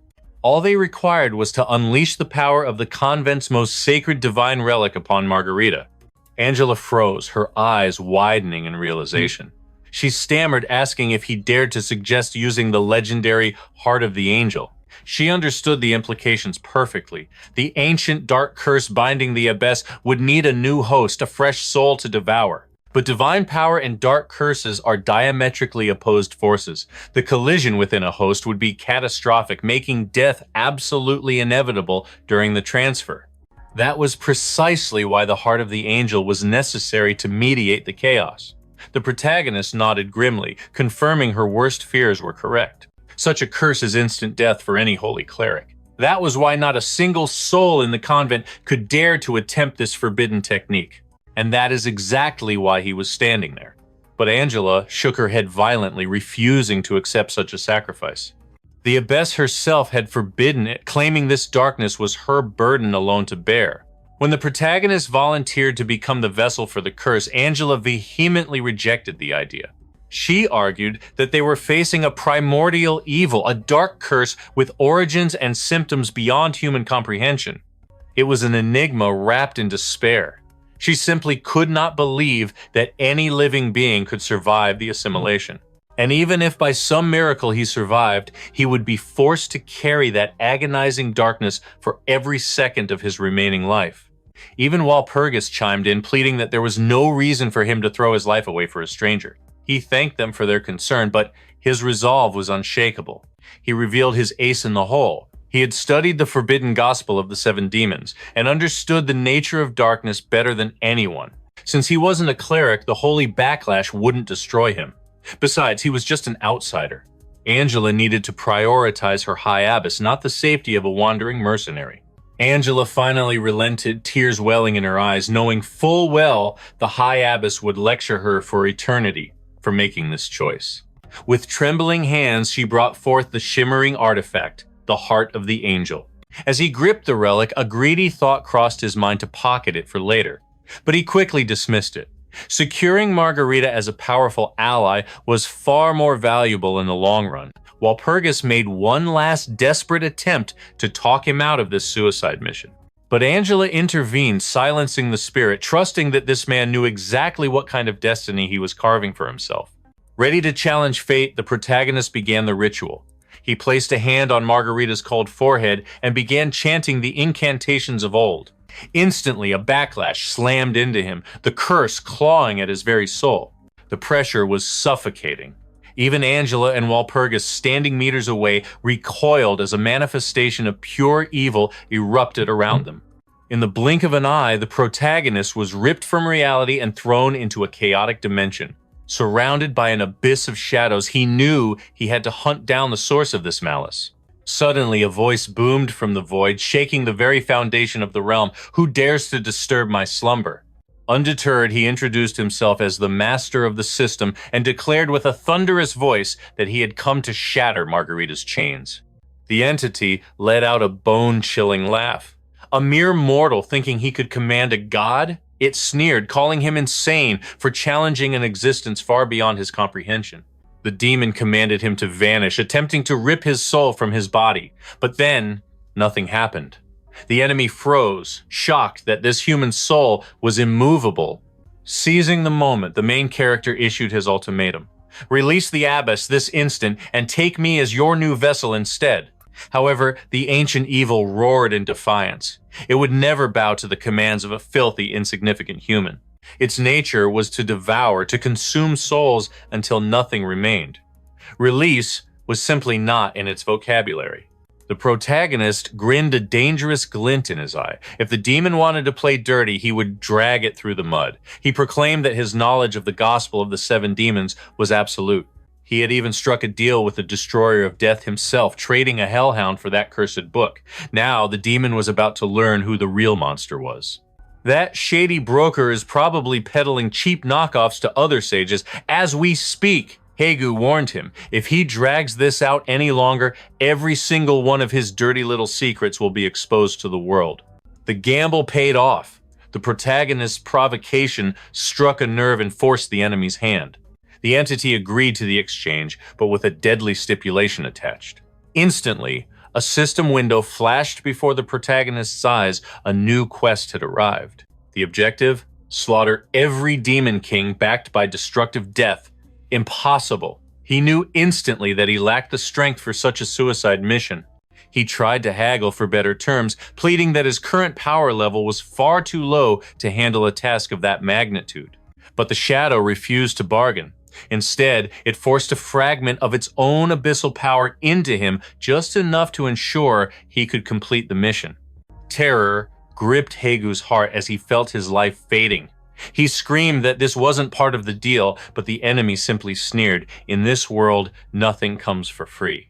To wield absolute power, one must be willing to pay the ultimate price. Agony tore through his veins like molten lead. Despite the massive stat boost coursing through his system, his body gave out. The protagonist was dead. However, darkness was not the end. Some time later, back within the sanctuary of the convent, he gasped awake, heart pounding, realizing he was still among the living. It was the artifact. The relic he had equipped triggered a miracle, granting him a precious second chance at life. A grin spread across his face. With his new abilities, he had ascended. He was now the king of necromancy, a sovereign capable of commanding an endless legion of the undead. He wasn't just strong, he was unique. The only player in the entire game with this class. In a blink, he skyrocketed to rank number 1 on the global leaderboard. Finally, after all the struggle, he believed he would receive the glory and reverence he truly deserved. His victory lap was cut short. Valpurgis burst into the room, tears streaming down her face. She had heard his voice and froze, stunned to see him breathing. She explained that he had collapsed after the ritual. Terrified, she had carried him to her own private chambers to recover. Seeing him safe, her relief turned to scolding. She begged him never to be so reckless again. The thought of losing him had torn her apart. Softening, the protagonist gently took his friend's hand. He apologized for the scare and swore a solemn oath he wouldn't gamble with his life like that again. She accepted his apology, the tension melting away. But suddenly, both of them sensed a disturbance. Something was happening outside. W rushed in, panic written on his face. What is going on out there? Angela noticed the hero was up, but her expression was grim. She warned that he wasn't the only one who had awakened. A realization dawned on him. He knew exactly who was at the center of this chaos. Margareta stretched her limbs, declaring she had slept for eons and needed a workout. She beamed, thrilled to finally lay eyes on the hero who had broken her seal. She straightened her posture for a moment, introducing herself formally as Margareta, the High Abbess and Supreme Leader of the Valpurga Convent. But the formality didn't last. "You know who I am, but you can just call me Mari," chirped the saintess. Introductions over, they headed straight for the underground vault. Anjou calculated his next move. By now, that traitor Philip must have escaped the dense forest. Having finally achieved the apex class, cold-blooded necromancer, Jaegu formulated a dark plan. He would hunt Philip down and eliminate him quietly, but there was a snag. Without the Angel's heart, and considering Philip's elite status as a guardian, the success rate of an assassination was dangerously low. He couldn't afford a single mistake. Meanwhile, Margareta was practically vibrating with excitement, treating this life-or-death situation like a new adventure. Angela sighed, scolding the High Abbess to act with some dignity. Mari just stuck out her tongue, teasing that Angela was just cranky because she was getting old. Anjou watched the bickering, confused by the High Abbess's childish antics. Valpurgis just smiled wryly, assuring him, "She has always been this way." It was hard to believe. This girl was the convent's ultimate weapon? As the strongest military force in their history, he expected a stoic sage, not a brat. As they whispered, Margareta cut in. My, she teased, eyeing them with a mischievous grin. "You two look awfully cozy together, don't you?" She gestured to the massive doors behind her. "Behold, the Valpurga Underground Armory." It was a treasure trove of legendary gear filled with magical artifacts of war. "For a mercenary of your caliber," she noted, "these toys will definitely come in handy." Anjou thanked her for the access, but Margareta leaned in close. "If you're really grateful, how about taking me out on a date as a reward?" Angela looked ready to explode with rage. Margareta just shrugged innocently, claiming there was no harm in asking, before pushing the heavy doors open. Stepping inside, Anjou's eyes gleamed. With the right equipment from this arsenal, Philip wouldn't stand a ghost of a chance. Later that day, gear secured and stats maximized, Anjou headed to the stables to retrieve his mount. He was fully kitted out, his blood boiling with the anticipation of crushing Philip. But just as he prepared to ride out, a familiar figure blocked his path. It was Valpurgis. "Were you really going to vanish without saying goodbye?" she asked, inviting him for one final walk together before he departed. As they strolled, Valpurgis confessed that, despite their short time together, her soul felt like it had known him for an eternity. She recounted their legendary feats standing back to back against the orc horde, his heroic intervention during the ambush, and the miracle of rescuing the High Abbess. Her heart was overflowing with gratitude. She stopped, looking deep into his eyes. "Tell me, is there anything you're curious about?" Anjou played dumb, looking away. "I have no idea what you mean." Valpurgis just let out a soft, teasing laugh. "Stop playing innocent with me. I can see the burning curiosity in your eyes about what lies beneath this helm." Han Jaegu admitted the truth. Since she never removed her armor, he assumed there was a heavy burden behind it, and he had respected her silence by never asking. Valpurgis finally revealed her secret. A jagged scar marred her features, the branding of a terrible curse etched into her skin. Even she did not know the origin of this hex. Her uncle had merely warned her to hide it at all costs, forcing her to live a life in the shadows. She let out a heavy sigh, the weight of her past crushing down. "They call me the Ugly Knight, never knowing the tragic history locked behind this steel mask." But then, her voice softened. She declared that while the world was forbidden from seeing her, she would make an exception for him alone. Valpurgis trembled with nervousness. This vulnerability was foreign to her. But the moment the helmet came off, Han Jaegu saw her true face for the very first time. "Well, what do you think of my appearance?" Valpurgis asked, her voice shaking with shy hesitation now that her shield was gone. "Say something!" Han Jaegu stood there, completely thunderstruck. He stammered an apology before the truth poured out. "You are breathtakingly beautiful." He realized why he was so shocked. Not even the Countess had ever shown her face to him before. This was a level of trust he had never experienced. Valpurgis then stepped closer. She had something precious to bestow upon him. She placed the Bernito family treasure, a relic from her uncle, into his hands. "Why would you give me something of such legendary value?" Han Jaegu asked, bewildered. Valpurgis smiled softly. "This is a token of my vow. As long as you hold this artifact, I shall always be by your side." Han Jaegu felt a warmth spread through his chest, realizing she wanted to be etched into his memory forever. "I will guard this treasure with my life," he swore solemnly. "It is a promise," she replied, her eyes sparkling with hope. With their bond sealed, Han Jaegu prepared to depart. He offered her the courtesy, "You may take your leave first, if you wish." Valpurgis returned the gesture, insisting he go ahead. They lingered there, a playful tug-of-war of politeness, neither wanting to be the first to walk away. Sometime later, Han Jaegu found himself reflecting on the whirlwind of events. He mused that unlocking a romance route with Valpurgis wouldn't be a bad destiny at all, but his sweet daydreams were violently interrupted. The stench of death assaulted his senses. He froze, realizing he was standing amidst a graveyard of fresh corpses. Analyzing the carnage, he deduced that Prince Philip and Petsamut had clashed on this very ground. A grin formed on his face. He was on the right hunting path. He cast a detection spell, scanning the mana signature of the entire area. The results revealed something incredibly intriguing. Dark mana exploded from his core. He activated his necromancy skill, commanding the fallen bodies to rise from the abyss and serve him as loyal undead soldiers. "Your first mission," Han Jaegu commanded with the voice of a ruler. "Scour this forest. Find any trace of Prince Philip." He then pointed a finger at a resurrected maid. "And you," he said, his eyes narrowing, "I have a special task for you. Gather every military uniform scattered on this battlefield. They will serve as the perfect camouflage."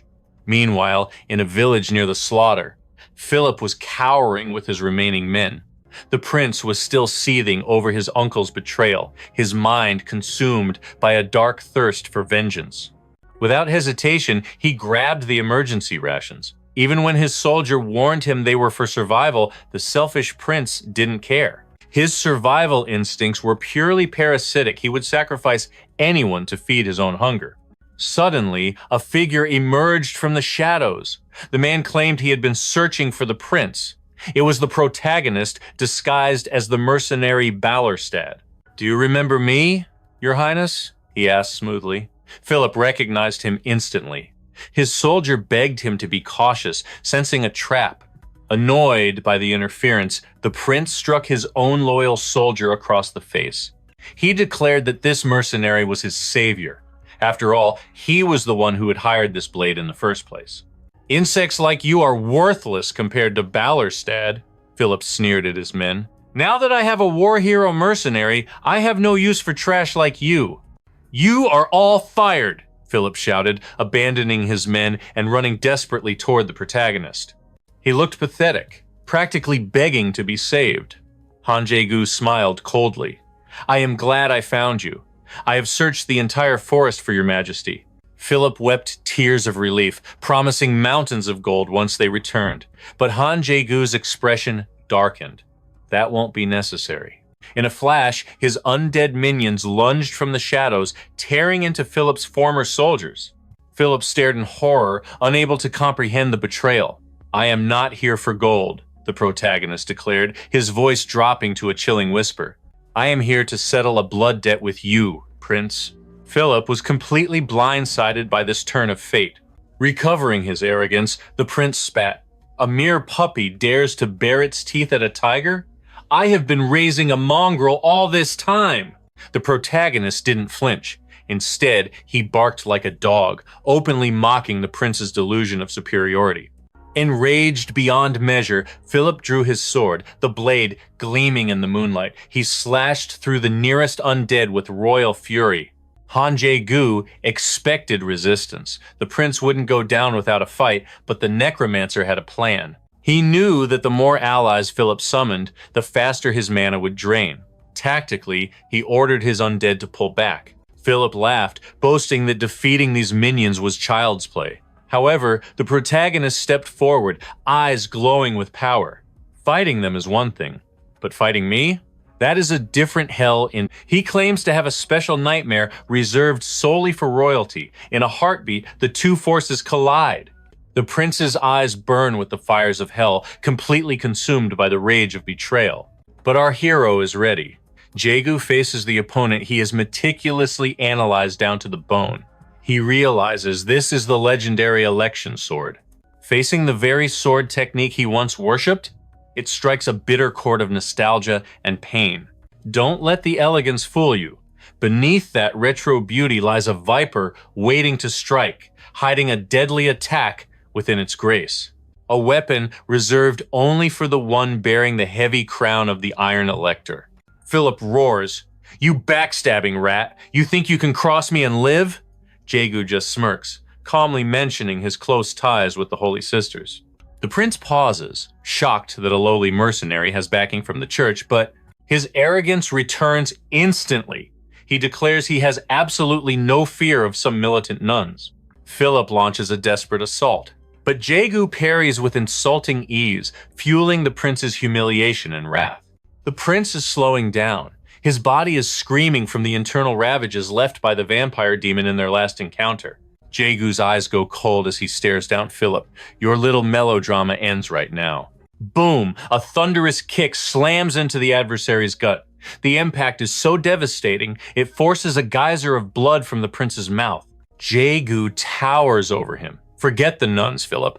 I am the one you should be terrified of. Pathetic.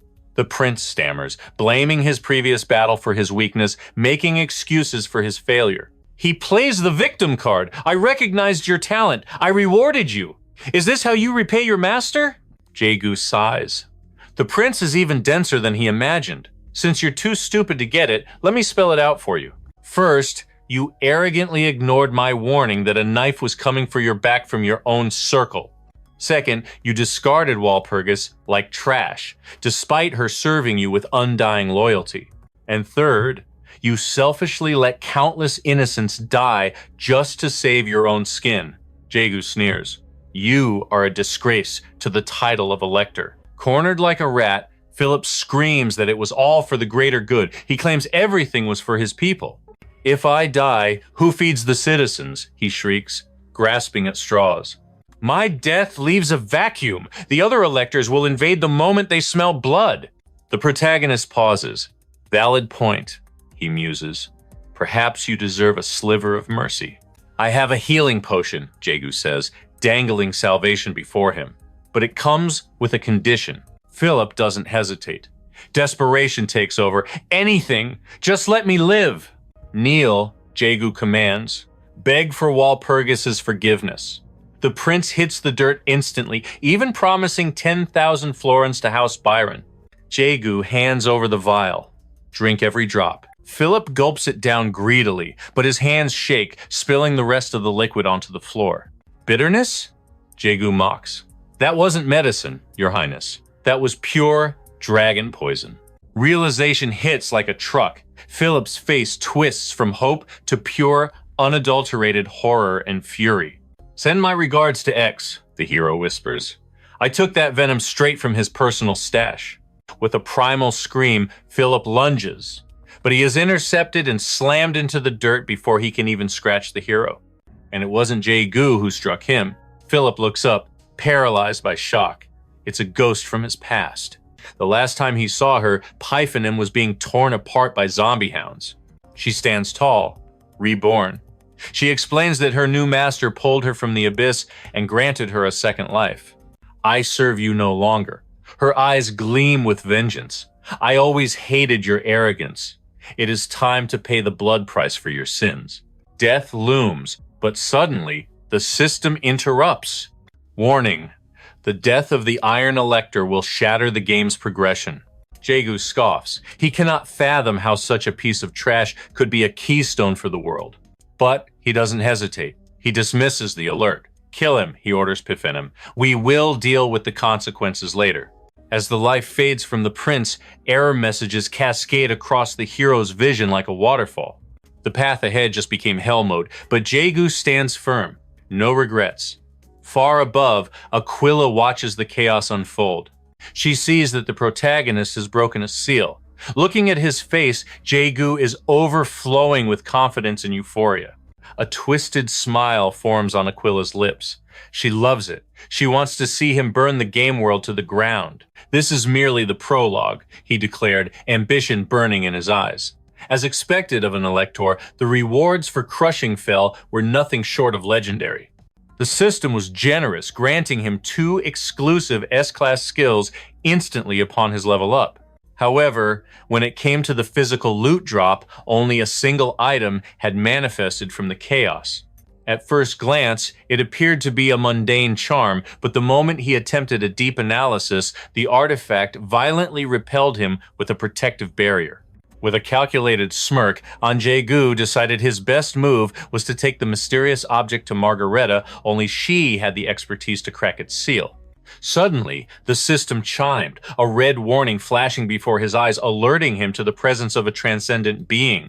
This was no ordinary prey. He knew he would have to tread lightly, for even Jaegu himself dreamed of ascending to that very same godlike status one day. To reach that apex, he would have to slaughter powerful foes, turning their broken bodies into the stepping stones for his ultimate rise to power. Just then, his loyal subordinate, Pythonim, emerged from the shadows, bowing as she announced urgent news for her master.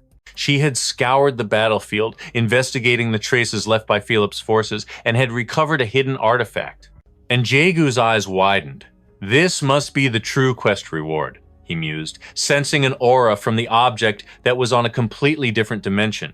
His gaze turned cold as he asked, "Did you handle the cleanup?" Perfectly following orders, Pythonim had dressed Philip's corpses in the uniforms of the Pissamut faction, disguising the massacre as a... Yet, amidst the carnage, a single man was on his knees, begging and pleading for his miserable life, promising eternal servitude in exchange for mercy. And Jaegu didn't even recognize the trash until Pythonim clarified he was a survivor from Philip's allied forces. "Master, how shall we dispose of this insect?" she asked, looking down at the soldier who was wailing like a newborn, and Jaegu's lips curled into a twisted smile. "We will send a little gift to the Pissamut faction." I truly hope they appreciate the gesture. Sometime after Jaegu had vanished, Lawrence, a high-ranking fleet captain, marched into the desolate zone. His eyes immediately locked onto the scattered corpses. "These are Pissamut soldiers, sir," one of his subordinates confirmed, the air thick with tension.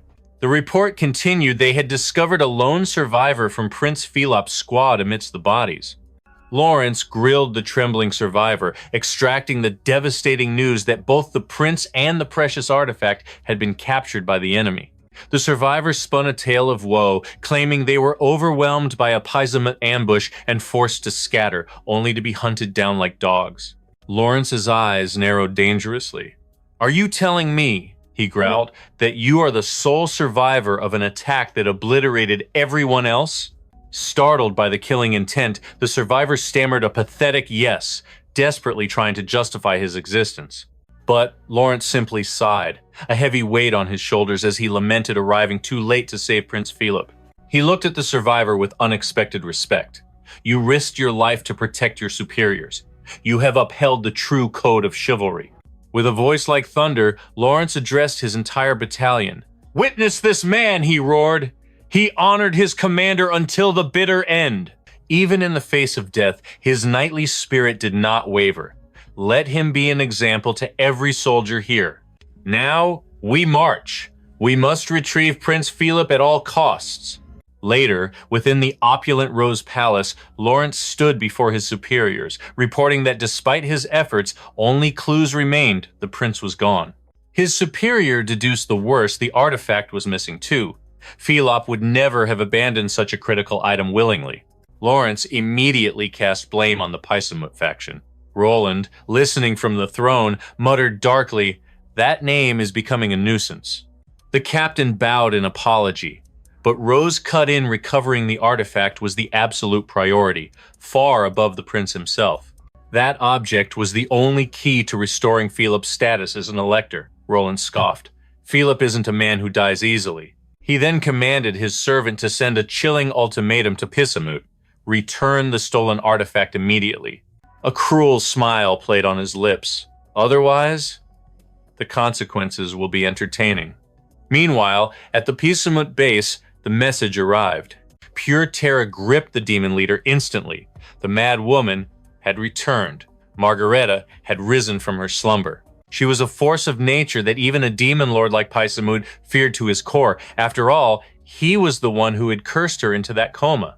His servant tried to rationalize, claiming she was merely human, but Paisumut violently shut him down. He remembered how Margareta had once stormed a hideout, annihilating every subordinate with her bare hands. She had slaughtered them with brutal efficiency, and the terrifying reason?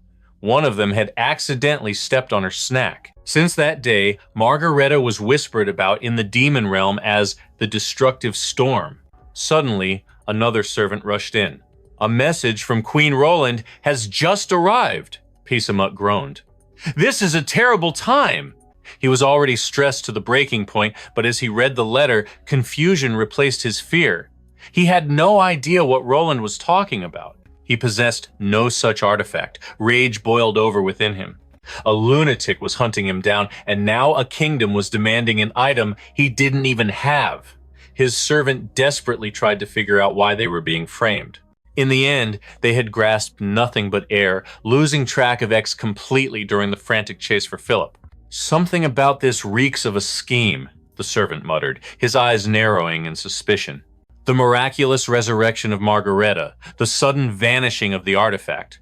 The results were clear, yet the cause remained shrouded in mist. A chilling realization struck the servant: a single puppeteer might be pulling the strings of all these chaotic events. His instincts were razor sharp. However, he had yet to realize that Jaegu was the shadow orchestrating this entire play. As if summoned by the thought, Jaegu sneezed loudly. "Catching a cold?" his ally asked. "No," he smirked, "just the scent of destiny changing." As they strolled, Pit Fanine couldn't hide her curiosity regarding the fate of Philip's corpse. Jaegu hadn't decided the pawn's fate just yet. His attention was fixed on the ultimate prize, the golden imperial document. With that legendary scroll and the body of Philip in his possession, his ambitions knew no bounds. "The world is finally in the palm of my hand." Pit Fanine gazed at her master with worshipful eyes, praying for his eternal reign. Meanwhile, unsuspecting friends marched toward home, dreaming of drowning their fatigue in ale at the nearest tavern. Their hearts were set on celebration. But fate is cruel. A sudden arrow pierced the air, striking a man down and shattering their peace. His companion watched in horror as his friend collapsed, paralyzed by a surge of helplessness. Bandits erupted from the tree line like demons. But the travelers refused to be sheep. They drew steel, screaming for vengeance for their fallen brother. The clash of blades began. The bandit leader sneered, mocking the merchants for fattening their pockets by dealing with the traitor Roland. The merchant roared back, but words are wind in the face of steel. The bandit didn't care for lectures. With a swift strike, he disarmed the merchant, cornering him like a rat. He taunted his prey, "Go cry to Walpurgis. Heck, summon your precious uncle if you think it will save you." Speaking of the Iron Maiden, Walpurgis was currently sharing a rare, tender moment with our protagonist. Jaegu noticed a smudge on her cheek, leaning in close to wipe it away. The atmosphere was electric, until Margareta kicked the door down. The explosion of sound nearly sent their souls leaving their bodies, but it was Margareta who froze in shock. For the first time, the helmet was off. After gulping down water to calm her racing heart, Margareta confessed she nearly died from the visual impact. She stammered that seeing Walpurgis's bare face was enough to make anyone's heart explode. Truly, a beauty that defied the heavens. Then, her aura turned demonic. She warned Jaegu, "If you break her heart, I will personally cleave you in two." Switching gears, the abbess demanded details on Philip's death.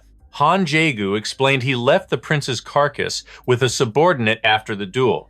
But Margareta wasn't satisfied. The fact that Philip was already dead was a massive issue for her. She wanted to deliver the killing blow herself. Seeing her bloodlust flaring, Jaegu realized it was a blessing the prince died before meeting this berserker. To extinguish her rage, Jaegu played his trump card, a gift. He unveiled a heavy sack bursting with gold, spoils of war taken from the late prince.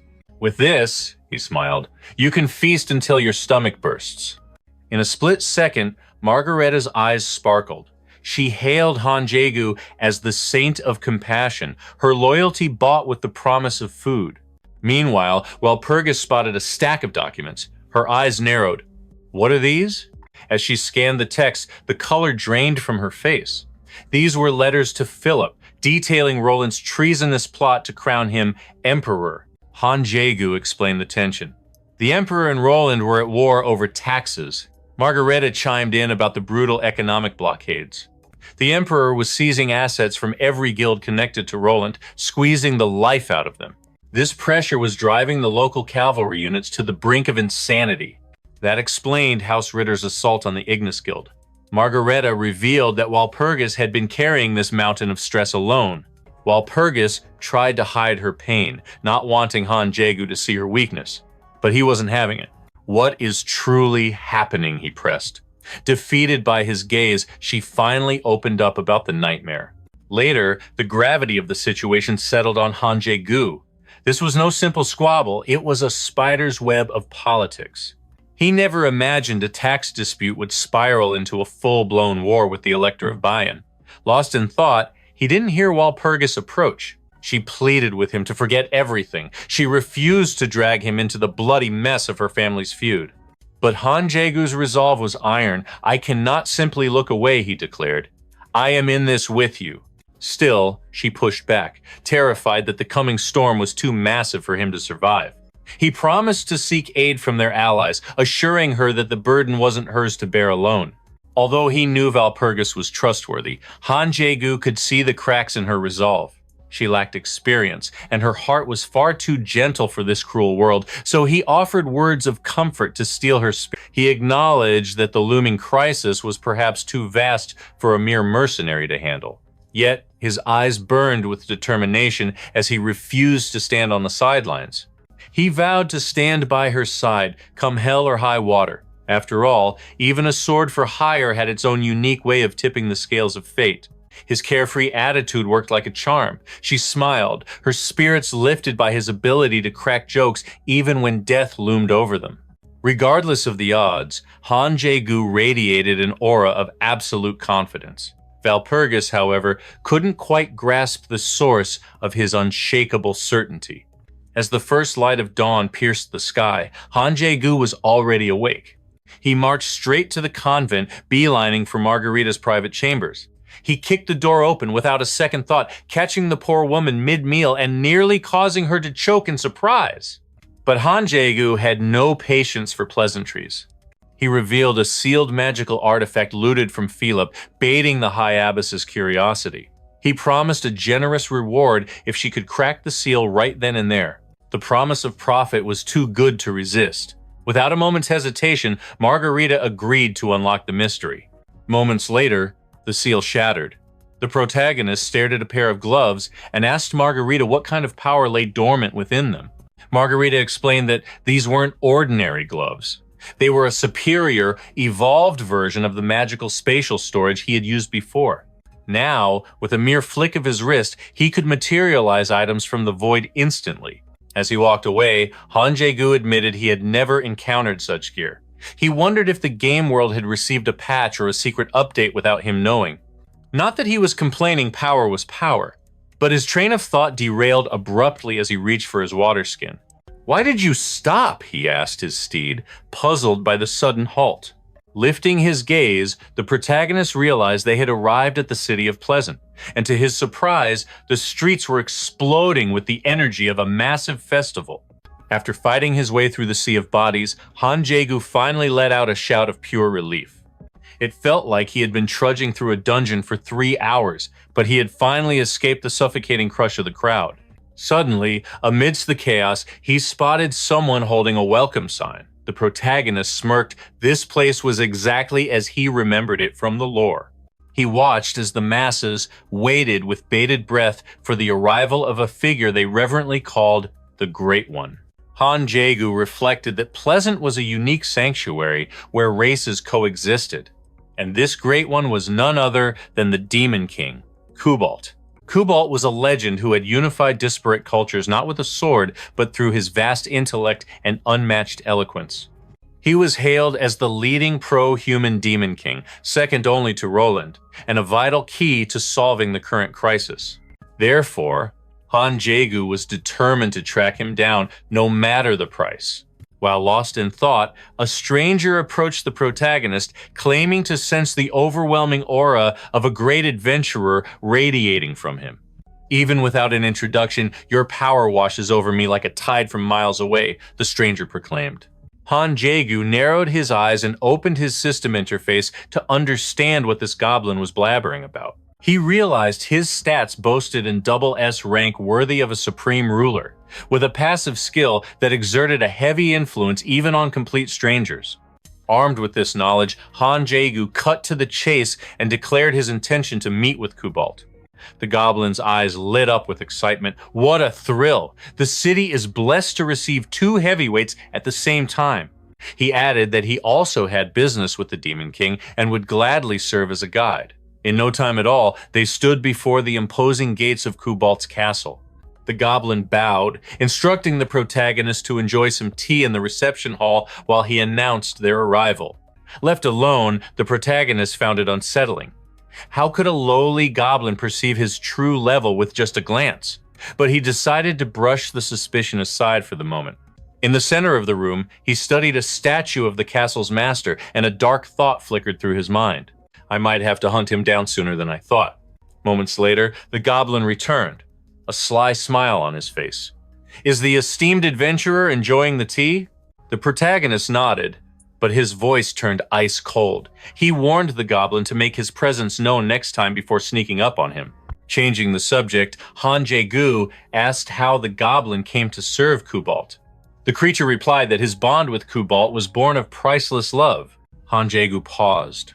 The entire city worshipped Cobalt as the Great One, yet this goblin spoke of the Demon King with a strange lack of formality. Then, his eyes locked onto a ring adorning the goblin's finger. "Are you married?" he asked abruptly. The goblin chuckled, praising the protagonist's sharp eyes. He claimed he had invested 10 years of wages just to purchase that single treasure. Jaegu's expression didn't change. He looked the goblin dead in the eye and addressed him by his true name, Cobalt. He then scoffed, admitting that it had taken him far too long to see through the Demon King's little masquerade. He points to the ring on the creature's finger. That ruby isn't just jewelry, it is a treasure Cobalt guards with his life. The goblin's overly casual attitude only fueled his suspicion, but the smoking gun was undeniable. The protagonist noted that this specific goblin was the only one who didn't address Cobalt with the title The Great. Realizing his disguise had been completely shattered, Kubalt had no choice. The charade was over. Shedding his illusion, Kubalt reveals his true form. I stand before the famous warrior. He bows formally. I am the law of Plusen City. He smirks, adding that our hero must have tracked him down to discuss the sensitive matter of Walpurgis. The protagonist nods, his eyes sharp. He is here to extract every scrap of critical information Kubalt possesses. The lord of the castle hesitates. I do not give knowledge freely. However, he makes a counteroffer. Fulfill one condition, and the secrets are his. Our hero had already calculated this outcome. Without missing a beat, he demands to know the price. Before the words even leave Kubalt's mouth, the protagonist's mind races. He knows Kubalt's insatiable hunger for knowledge has been a running theme in this saga. Our hero holds cards no one else has knowledge of: future wars, catastrophic events, and even market speculation. He is ready to trade state secrets. But Kubalt's request defies all logic. Become my friend. Kubalt explains that the protagonist has become the center of a storm, especially after crushing the entity known as X. It is not just raw strength that interests him. He has forged ties with the Empire's most celebrated paladin, and whispers of a romance with Walpurgis are spreading like wildfire. For a schemer like Kubalt, being connected to such a rising star is an investment he cannot pass up. Our hero scoffs. Why would I align myself with you? Kubalt tosses him a magical item, a communication ring. With this, we can speak across continents. The protagonist grimaces, befriending this shady broker spells trouble. But Kubalt seals the deal. In the name of our blossoming friendship, I will give you the intel right now. To prove his sincerity, he drops a bombshell. The hidden clue lies in the capital of the Duchy of Saxony, the city of Dresden. Wasting no time following the Shadow Broker's advice, the protagonist departs for Dresden. Guards try to bar his path, but he doesn't draw his weapon. He simply manifests his system window, and the soldiers freeze in sheer terror. With eyes cold as steel, he warns them, "Block my path again, and you will not survive." Entering the city, he walks the main thoroughfare with his status window blazing for all to see. It is a display of absolute dominance. Civilians drop to their knees, terrified of provoking a monster with such stats. He smirks internally. Intimidation really speeds things up. In moments, he arrives at the Merchant Guild. Inside, a receptionist trembles. An unidentified entity is approaching. The threat level is catastrophic.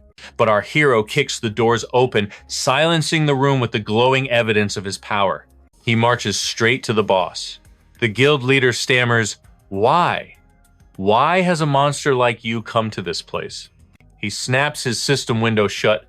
"I am here to make a deal with the guild leader." Flashback to Kubalt's briefing.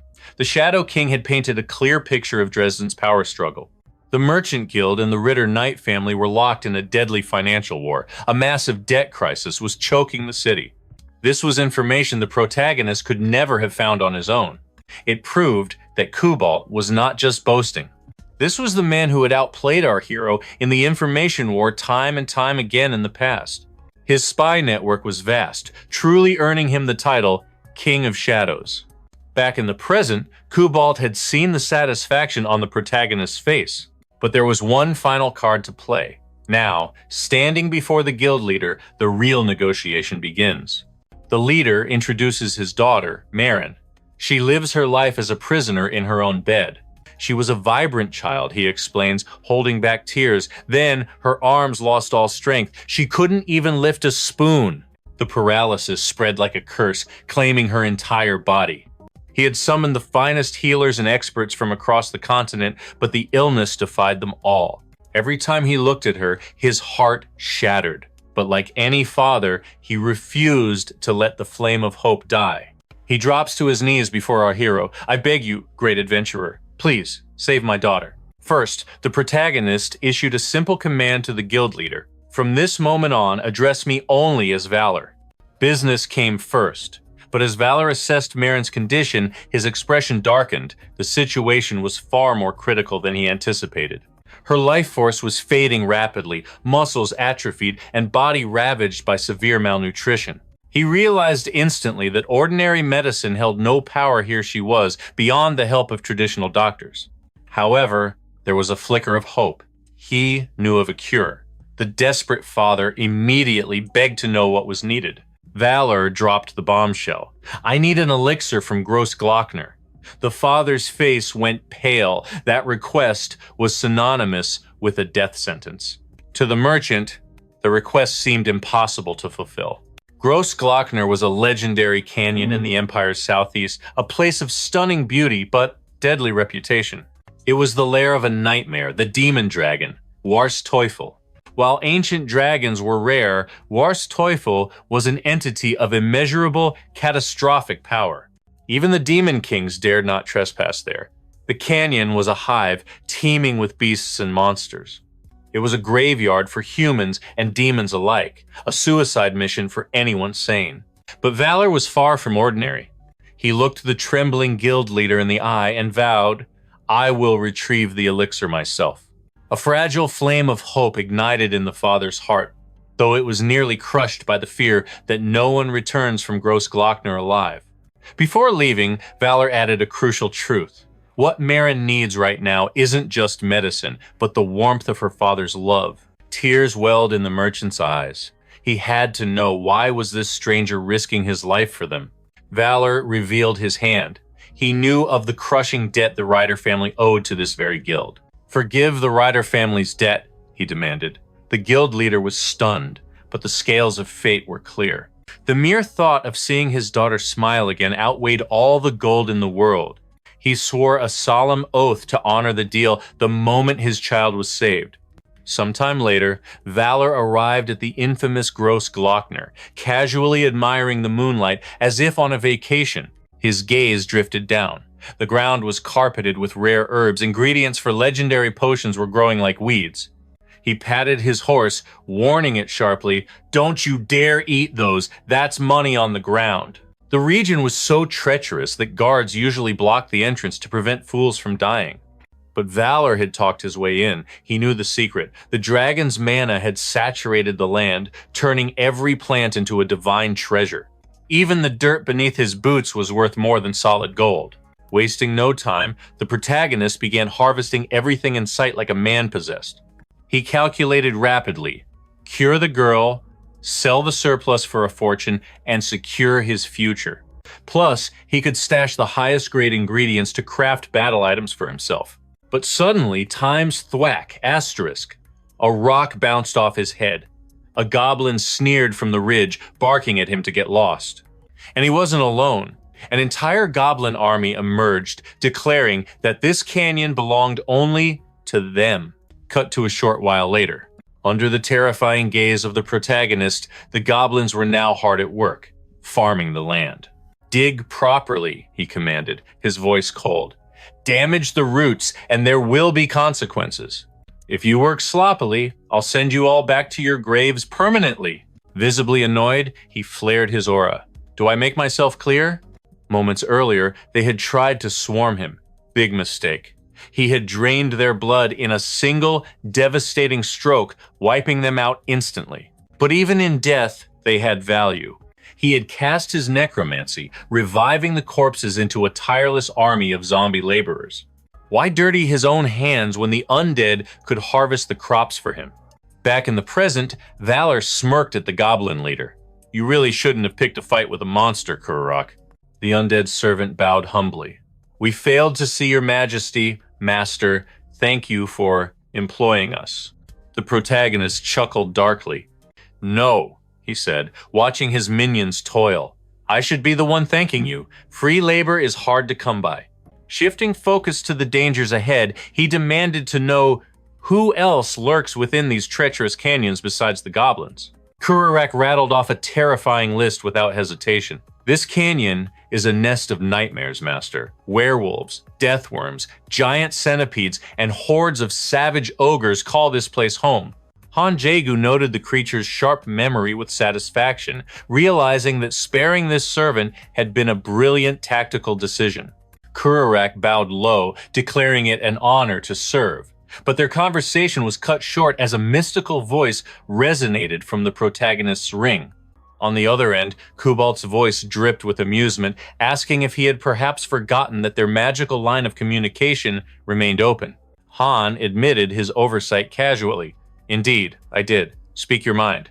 The Demon King's tone turned curious. So, how fares the expedition in Grosslochner? Han Jaegu replied with a relaxed smirk. The water is crisp, the breeze is refreshing, and the moonlight is simply exquisite. Kubalt mentioned that Pleasant City was also bustling with energy, preparing for the upcoming Grand Festival, and extended a warm invitation for him to join the festivities. But the pleasantries were merely a facade. Kubalt's voice dropped as he revealed the true purpose of his call. Valpurgis had recently paid a visit to Ryder. Just as Valor had predicted, those vultures were demanding an absolutely astronomical settlement fee. They even threatened to seize the precious cargo destined for Roland.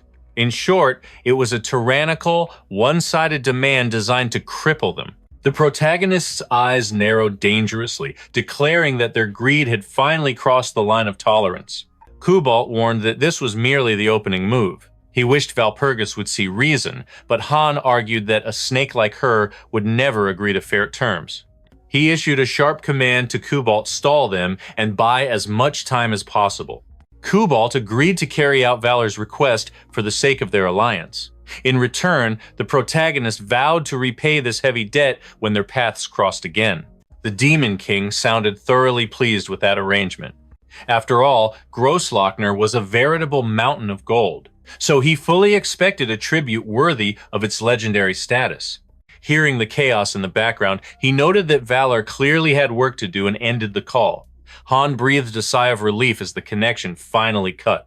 Truth be told, he was only tolerating the Demon King's chatter for the sake of handling the Valpurgis situation. But the moment of peace was shattered instantly. Kururak rushed to his side, but Han Jaegu had already sensed the disturbance. "We have a problem," he announced grimly. Shadows loomed over them as a massive pack of ogres emerged from the darkness, deciding to give them a violent welcome. The protagonist ordered Kururak to fall back, realizing with a cold gaze that his controlled goblin minions had already been brutally slaughtered. Worse yet, a quick analysis revealed a fatal flaw. His blood absorption technique would be useless against the dense hides of these beasts. Summoning more goblins was futile. Those weaklings were nothing but fodder against the raw power of ogres. Han Jaegu realized he would have to dirty his own hands this time. He flared his magical aura and reached into the void. He summoned Rublanya, one of the Empire's 2 legendary blades. The unbreakable treasure of House Pauls materialized in his grip. The atmosphere shifted instantly. Even the mindless ogres flinched instinctively at the sight of the divine blade. The protagonist smirked. "You recognize it, don't you? Rublanya is known as the holy light that banishes all darkness." He scoffed at Phelop's foolishness for owning such a masterpiece without understanding its true worth. Weapon in hand, he launched his assault. After devastating the first ogre with a single strike, Han Jaegu weaved through the battlefield, flanking the remaining monsters. He moved like a phantom. His speed was so godlike that the enemies couldn't even track his shadow. He wasn't just fighting, he was toying with them. Before the beasts could even process their fear, Han Jaegu cut them down, leaving zero room for a counterattack. He reflected that he had doubted his ability to wield this technique moments ago, but seeing the carnage, he silently praised his own flawless execution. And he wasn't the only one left in awe. His new servant watched with wide eyes, finding his master's performance absolutely legendary. The protagonist dismissed it coolly, claiming this was nothing compared to his prime. But suddenly, a chill ran down his spine. A massive entity ambushed him out of nowhere. "What do you think you're doing?" it roared. Han barely had time to register its presence. Before he could even formulate a thought, the creature snatched him up in its crushing grip. Enraged, the beast growled, "I will snap your neck like a twig!" For the first time, the protagonist was face to face with a monster that rivaled his own power. Without hesitation, the opponent hurled him across the canyon with terrifying force. Bracing for impact, Han Jaegu realized this was no ordinary foe. A single casual strike had obliterated 10% of his health bar. The enemy scoffed. "You are strong. Who are you?" Han Jaegu retorted through gritted teeth. Common courtesy dictates you introduce yourself first. With a feral grin, she proclaimed, I am the master of Grosslochner. Han Jaegu's eyes went wide with shock. He hadn't expected the demon dragon to take human form, anticipating a classic beast. As she stepped closer, she narrowed her eyes. There is something different about you, she mused. Your life energy, it hails from another dimension. But before she could strike, Kururak threw himself between them, screaming, I will protect my master. But the enemy's patience snapped like a twig. I have had enough of your arrogance and insolence, human. I will end your miserable life right now. But Han Jaegu cut in with desperate speed. Hold your fire. Just listen to me first. The beast had no interest in words, forcing the protagonist to play his ace card. Strike me down, and you seal your own fate as well. That bold declaration froze her claws in midair. What madness are you spouting? She roared, her aura crushing down on him as she demanded an explanation. Han Jaegu's eyes didn't waver. I possess the gift of foresight, he lied smoothly, and in those visions, I saw you. It wasn't a pleasant sight, he continued, his voice grave. In my dream, the mighty demon dragon suffered a death too gruesome to describe. The story sounded absurd, but Han Jaegu threw down the gauntlet. If you doubt my words, then peer into my mind and witness the truth yourself. She extended a hand toward his forehead to verify his claims, but her lethal claws grazed his skin, drawing a drop of blood by accident. Pausing to compose herself, she issued a chilling decree. I will inspect your memories, but know this, if I find even a trace of deceit, your life is forfeit. Retracting her claws, she dove into the depths of Han Jaegu's consciousness. Yet, the moment she connected, a wave of alien sensations washed over her. A chaotic torrent of incomprehensible images assaulted her senses. Han Jaegu's voice echoed through the mental void. Ignore the noise, focus on the vision. But the chaotic storm was too intriguing, and her curiosity began to wander toward forbidden corners of his mind. Panic flared. To protect his deepest secrets, Han Jaegu forcibly projected the specific scene he needed her to witness. The adversary sensed the manipulation, but trapped within the current of his psyche, she had no choice but to watch. A moment later, the image clarified her own majestic dragon form, broken and defeated. The realization hit her like a physical blow. The human spoke the truth. That single, terrifying glimpse was all the proof she needed. With a sharp gasp, she severed the connection.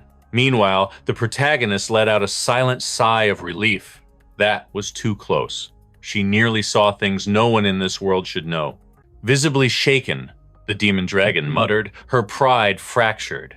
Who in existence possesses the power to slay me?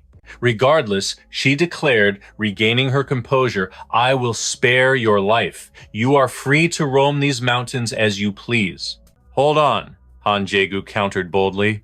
I want to strike a bargain first, and your title is far too mouthful, so from now on, I'm calling you Subi. The sheer audacity.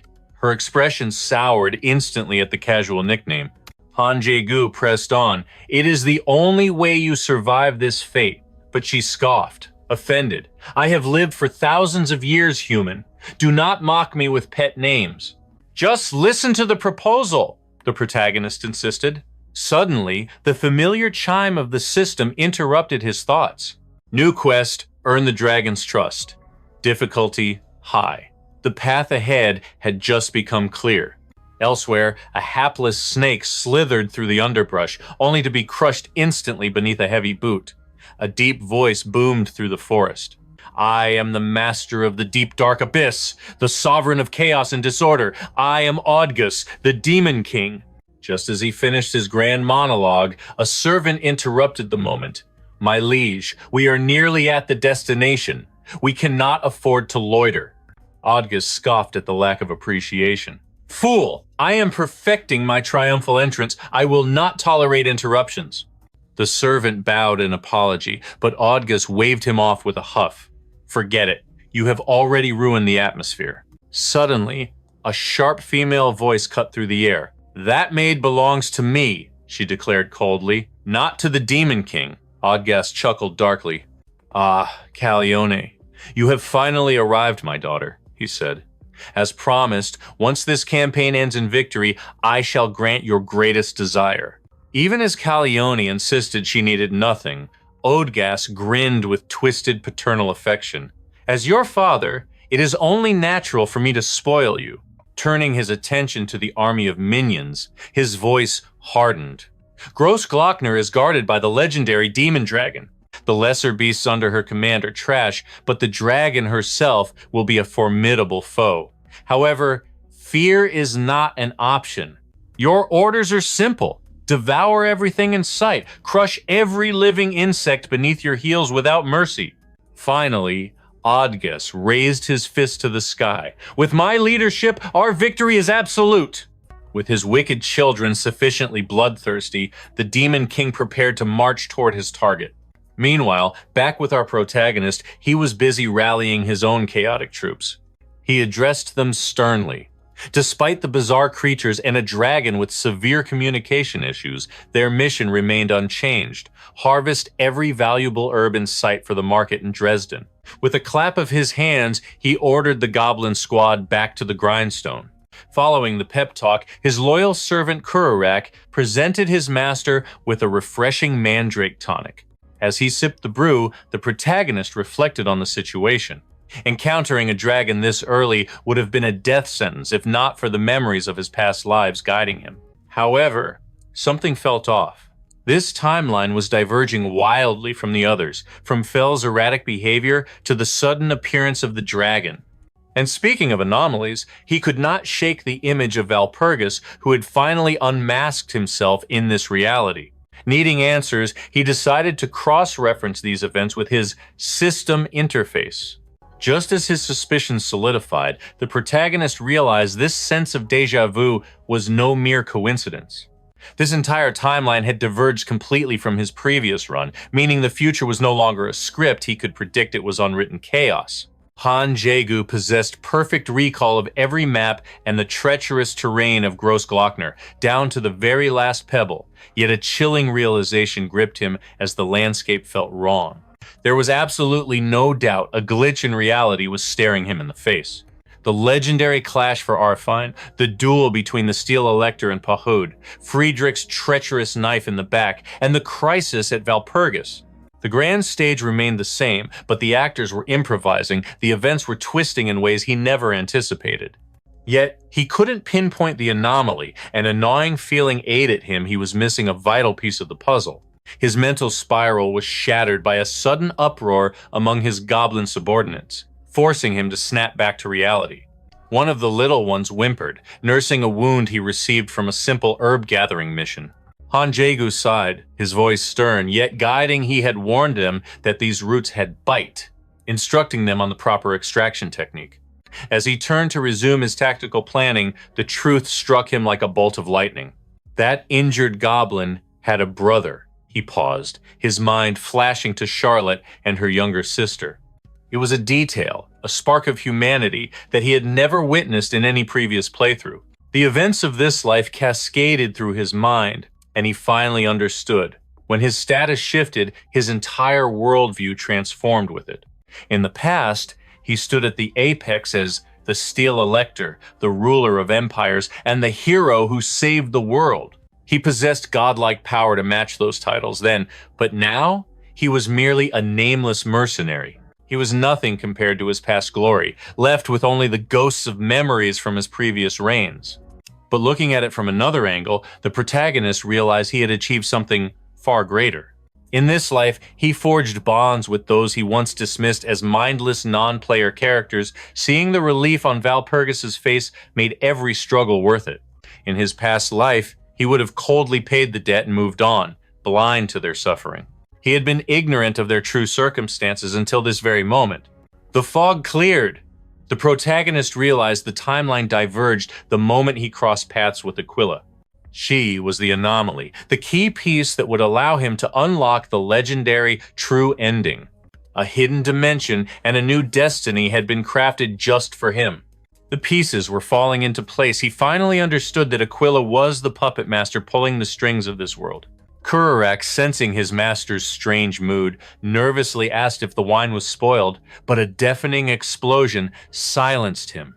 Subi emerged from the dust, roaring that the protagonist's predictions were absolute truth, declaring this was all Aquila's doing. The demon dragon was baffled, but Jaegu grinned, explaining that Aquila had turned a boring grind into a thrilling masterpiece. Subi blinked, admitting he didn't understand a single word of that philosophical rant. Regardless, Jaegu's eyes burned with resolve. He would show that goddess exactly how to savor this twisted world. The rails were gone from this moment on. A new strategy began, and he would do whatever he damn well pleased. While his allies stood in bewildered silence, the scene shifted to the terrifying might of the Demon King, Odgus, who was obliterating the landscape with raw power. His monstrous legion roared in fanatical worship, glorifying his strength. Suddenly, his daughter sensed an encroaching presence. Is it the dragon? Odgus sneered, but scoffed when he saw the approaching figures. It was just a puny human and a goblin. However, his daughter's gaze sharpened as she corrected him. They were not alone. A cataclysmic roar shattered the sky, and Odgas's eyes lit up with battle lust. The target he craved had finally arrived. Subi descended, commanding the filth to leave his territory immediately. But Odgus stood his ground, claiming he had marched his armies solely to claim the dragon for himself. He dared to offer a treacherous alliance, but Subi spat on the proposal, his eyes shifting to his human commander. The signal was given. The dragon coiled for the strike, daring the enemy to make a move, and Odgas realized the ultimate insult. His opponent hadn't listened to a single word of his grand speech. Subi lunged, dragging the Demon King away and leaving the rest to the protagonist. Jaegu had predicted this invasion, but the timeline had accelerated dangerously fast. He could flee, but the demon dragon was too valuable an asset to let die this early in the game. Besides, standing before him was the jewel of the continent. Lady Kalian to witness her glory was a privilege. As she removed her helm and marched to lead the charge, a sudden memory unlocked deep within the protagonist's mind. Depending on the player's choices, Kalione is a wild card, a high-risk character who could become a devoted ally or a devastating enemy, yet her power eclipses even Paamut. There is a reason they call her the Ice Queen. The protagonist knows he absolutely must recruit her for his future grand strategy, no matter the cost. Seizing the moment, Jaegu smirks. You are even more breathtaking in person. But his charm is met with cold steel, a spear at his throat as her servant and Kalione threaten him. With a deadpan expression, the protagonist quips sarcastically, "My only wish is a lovely chat with the princess. Perhaps you can arrange an audience?" Enraged by his insolence, the princess's retainer strikes. Sensing danger to his liege, Kururak leaps into the fray. Jaegu muses, "My favorite goblin has become fiercely loyal to me." Kururak roars at the enemy. "If you want my master, you will have to step over my corpse first." The protagonist notes how much this warrior differs from the coward who once fled alone during Subi's attack. Turning back to the battle, Jaegu taunts the princess. "It seems my servant's loyalty far outshines yours." Suddenly, a whip snaps out, ensnaring the enemy completely. On the other flank, Xax emerges a vampire bent to Jaegu's absolute will. He had clearly saved her for a moment just like this, unleashing his servant to crush the opposition. But Xax was not the only one summoned to face the Dark Nun. Pitfen has also joined the slaughter. She vows, "I will cut down anyone who dares threaten my master." Kalione realizes with a start that the protagonist controls vampires like puppets. On his side stands a vast army of the reborn. On hers, a horde of ferocious monsters. The princess acknowledges that her adversary commands a terrifying network of allies. However, she retorts, "Beside me stands a legion of demons loyal to Lord Odgus." Turning to her troops, Kalione screams for them to attack. Leave none alive. At her command, Kalione's forces charge, and the protagonist's reborn army rushes to meet them head-on. The masters themselves do not stand idly by. They immediately collide in a shockwave of power.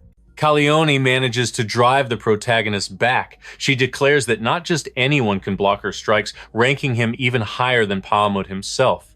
And Jaegu admits it is an honor to be recognized by the princess, but his tone shifts.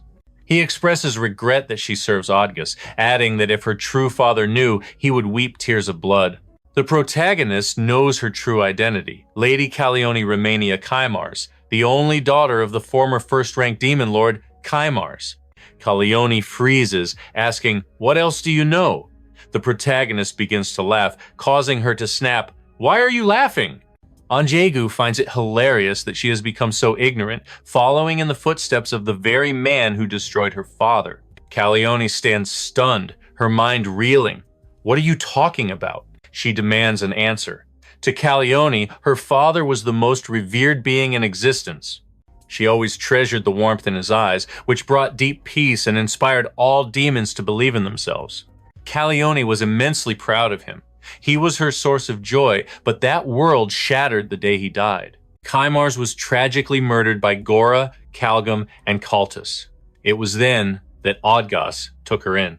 At the time, Odgus claimed to hate the other demons just as much as she did. He swore that Lord Kymars was not only his liege, but his dearest friend. Odgus spoke of a new beginning, promising that when the time was right, he would help her exact her vengeance. Back in the present, Calione boils with indignation to hear the protagonist insult her savior.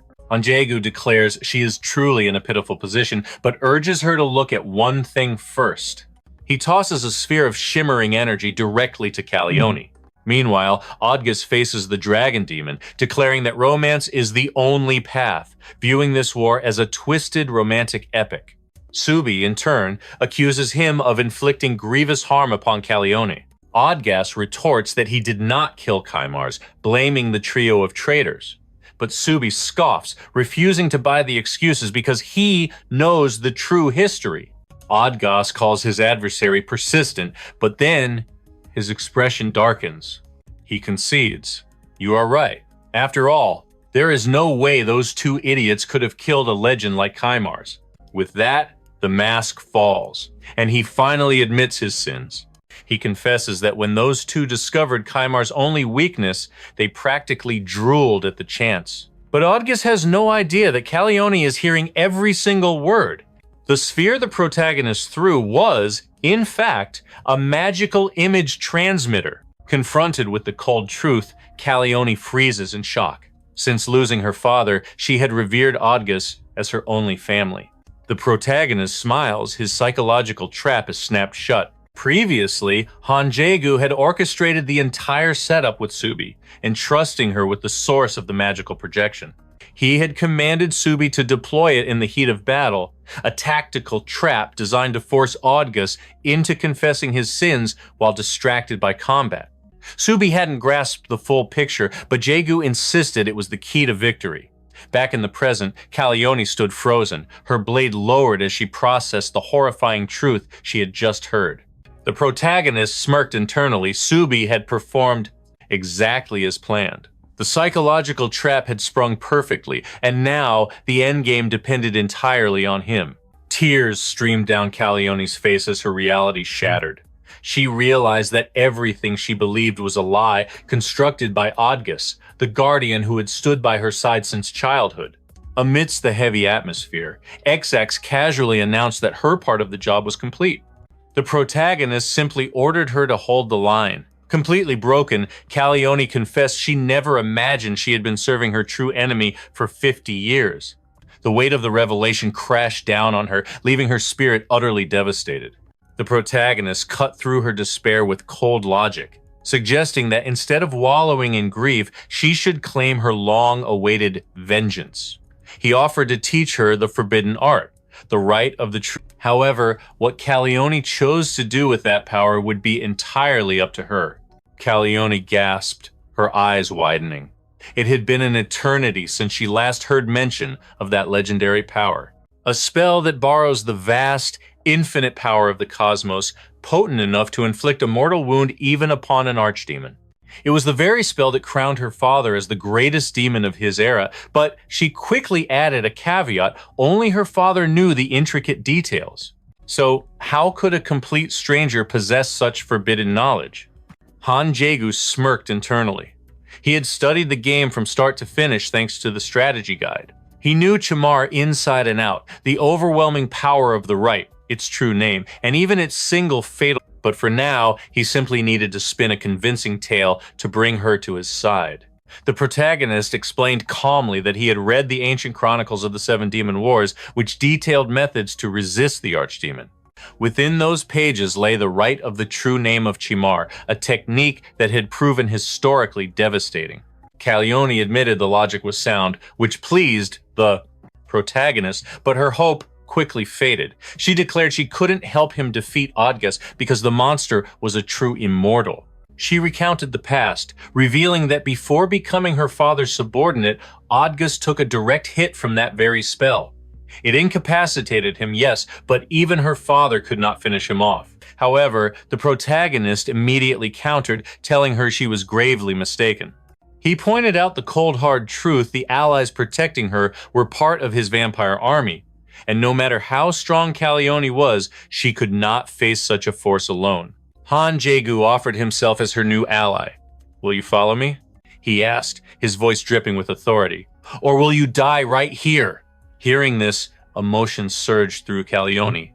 A memory from her childhood resurfaced, of her telling her father she wanted to become a great demon lord just like him. Her father had replied that if she was serious, she would have to surpass even his strength. Young Calione had asked if such a feat was even possible. Her father had smiled, saying yes, because he believed in her. After all, she was his daughter. Back in the present, she looked at the protagonist with tear-filled eyes and asked, "Can I really defeat Odgus?" Han Jaegu was baffled by her tears, not understanding the sudden emotional shift. Even his allies found the scene surprising. But Pitfanai noted the cultural context in terms of demon years. Calione was still just a child. Kururak, meanwhile, looked around nervously, wondering if his master had forgotten about the other massive problem. Not far away, the battle raged on. Odgus was still clashing with Subi, but despite facing a powerful adversary, the monster showed zero signs of fatigue. Odgus sighed, claiming he was disappointed as he had expected more of a challenge. Subi, however, spat at his provocation, ready to fight to the bitter end. Subi's mission was merely to distract the enemy, but Odgas grew bored as she kept avoiding a direct, head-on confrontation. Not only that, but her opponent seemed to expect her to just accept his offer of surrender. Instead of bowing to him, Subi rejected Odgas outright, unleashing the devastating power of her dragon's breath. But despite the sheer force of the attack, it didn't even scratch him. Odgas was far stronger than anyone had anticipated. He didn't just defend, he launched a brutal counterattack, radiating arrogance. "If a fight is what you crave," he declared, "I shall grant your death wish." He vanished and reappeared with godlike speed, slamming Subi into the ground with enough force to shatter the earth. After taking the heavy blow, Subi swore vengeance. She engaged her true transformation, exploding into the majestic form of a full dragon to crush Odgus. The impact triggered a massive earthquake. Meanwhile, the protagonist warned Kururak, "Watch your step." Xax, watching the interaction, found the goblin incredibly cute. She viewed the goblin as nothing more than the protagonist's pet. Pitfanine approached her master, pointing out the alarming spike in energy Subi's mana was rising, pushing her transformation to the breaking point. She watched with intensity, but the question remained for the allies: could someone like Lady Subi really stand against a monster of this caliber? Anhaigu noticed that the relentless battles at Grosslochner were taking a heavy toll on Subi's spirit. Suddenly, a plan sparked in his mind. He summoned Calione, offering her a destiny-altering mission. "Do you accept this challenge?" Without a moment's hesitation, she replied, "Yes." Meanwhile, nearby, the tyrant Odgas was locked in a ferocious duel with the dragon. Subi launched a barrage of strikes, but Odgas gave no quarter. He laughed maniacally. "I am thoroughly enjoying this test of strength." She unleashed a torrent of dragon fire, yet he deflected it effortlessly. Realizing the danger, Subi poured her soul into the next strike, finally landing a devastating blow. But the monster merely scoffed, claiming it wasn't nearly enough. He demanded more blood to satisfy his insatiable lust for battle. Subi glared at her arrogant adversary, declaring that her true power remained sealed. She warned him, "If I unleashed my full might, a planetary collapse would be nothing compared to my wrath." Odgaz remained completely unmoved. In turn, he revealed that he too had secret techniques hidden up his sleeve. His axe crashed into Subi with cataclysmic force. The impact sent her flying, carving a path of massive devastation across the landscape. Standing amidst the rubble, Odgaz sneered, "I never expected a demon dragon to be so pathetic, to think I would crush you this easily." Reeling from that bone-shattering strike, Subi was forced back into her weakened human form. Odgaz approached, his eyes gleaming with malice. "I have discovered the source of your frailty, Subi. You are bound to this very spot." "I wonder why," he mused. But Subi only looked at him with pure disdain. Odgaz sighed, stubborn to the bitter end.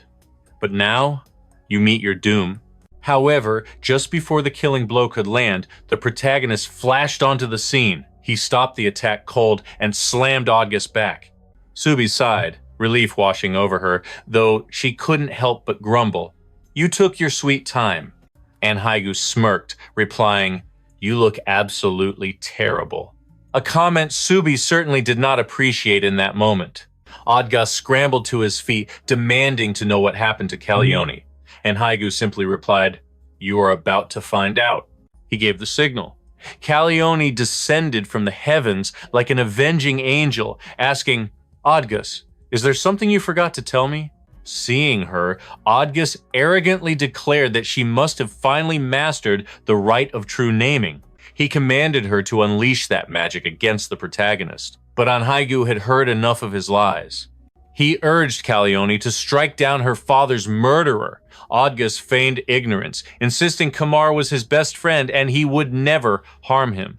Subi stepped forward, piercing the enemy with the cold, hard truth. She revealed that every word Odgaz spoke had been broadcasted. Calione already knew every dark secret. At this, Odgaz completely lost his composure, screaming that his enemies were conspiring against him. Jaegu ordered Subi to capture him before he could flee. She channeled her territorial authority, binding the enemy with massive, ancient roots. Not stopping there, a powerful magical seal manifested, locking him in place. Yet Odgaz remained defiant, shouting that they could all attack him at once for all he cared. Calione struck first, unleashing her magic against her former ally. Her heart boiled with hatred as she poured years of rage into the blast. Odgaz took the full force of the magical onslaught. Afterward, Calione slumped, utterly drained from expending so much life force in a single strike. However, the enemy was in far worse shape, having absorbed the catastrophic impact. Memories of her father flooded back, bringing tears to her eyes, but there was no time for grief. The monster was already rising from the ashes, catching her completely off guard. The protagonist stepped in, refusing to let Calione remain the target of this beast's malice. Odgaz roared, humiliated that a mere human could wound him. Taking advantage of his blind rage, Jaegu wielded Odgaz's own severed horn as a weapon. He declared this the only way to slaughter an immortal, turning a piece of their own body against them. With one precise, devastating thrust, he finally brought the tyrant down. Instantly, the system flashed with alerts of the legendary rewards earned from this victory. Meanwhile, Subi cast high-tier healing magic on Calione. She warned that Calione had barely survived after burning through so much mana, but at least the nightmare was finally over. Now that the dust had settled, Calione felt adrift, unsure of her purpose in this new world. But the protagonist extended a hand, inviting her to join their party. In that moment, Calione realized she had finally found a place to belong. Sometime later, Marin, the guild leader's daughter, finally awoke from her slumber. She complained that the medicine tasted incredibly bitter, but her father insisted she drink every drop. After all, the Lord and his companions had risked their lives to retrieve this cure from the ends of the earth. Marin asked if he would grant her wish once she finished it all. With a smile, her father promised that he would. Meanwhile, our main character pressed for details regarding their agreement, but the guild leader raised a hand, insisting they discuss such dirty business far from his daughter's innocent ears. Once they were safely in private, the protagonist cut straight to the chase, demanding to know if the guild leader had handled the debt crisis. The merchant's face darkened as he admitted that the debtors were fighting back with unexpected ferocity. Why were they making such a chaotic scene? That was exactly what the main character wanted to know. The guild leader explained that the root of this rebellion was likely the powerful Elector of Saxony.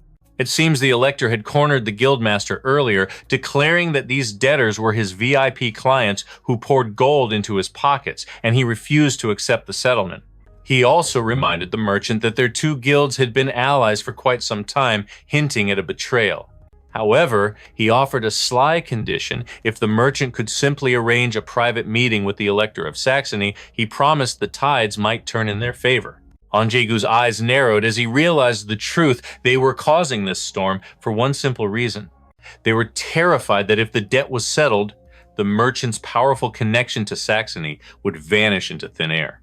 To the protagonist, it made perfect sense why those bastards from the guild were acting so recklessly. If it had just been a clash between the Emperor and the House of Bedon, the scales would be balanced, but throwing the Elector of Saxony into the mix made the situation far more volatile. He finally understood why Walpurgis was drowning in worry, and his mind began to race, calculating a strategy to save her from this mess. Seeing the heavy contemplation on the protagonist's face, the merchant timidly suggested they try a different approach to break this stalemate.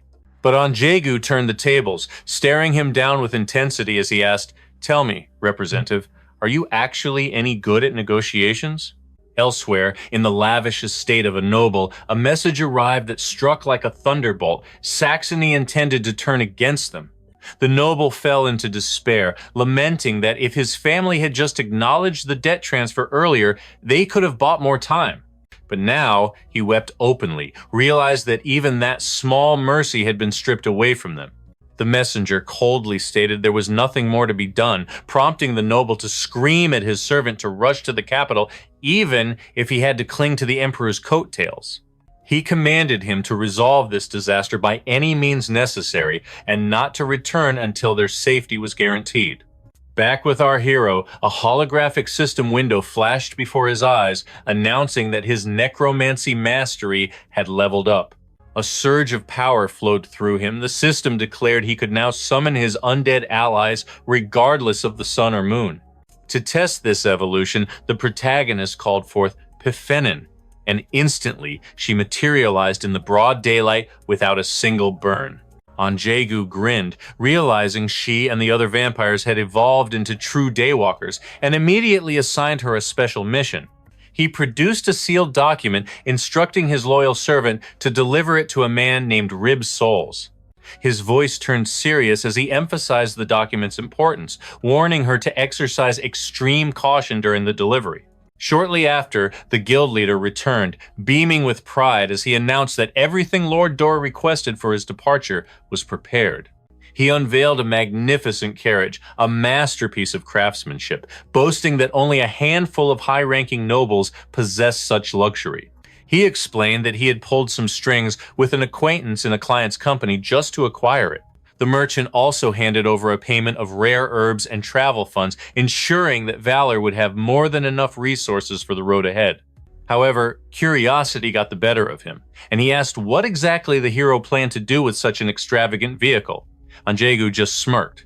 "Maybe I'll use it to smash in the heads of those who dared to oppose our agreement."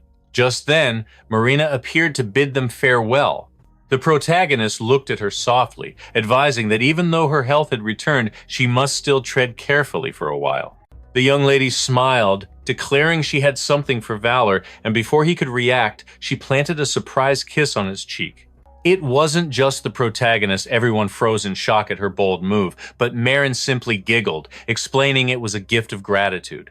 After their goodbyes, the girl and her father headed home, and on the way, Marin reminded her father of his promise to grant her one wish.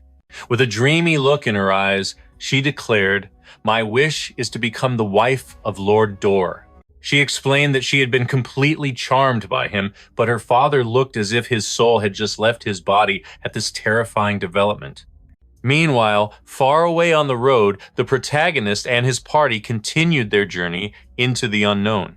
Calione chuckled, commenting that Marin was truly a warrior at heart, surprised she tried to conquer the protagonist with such an aggressive move.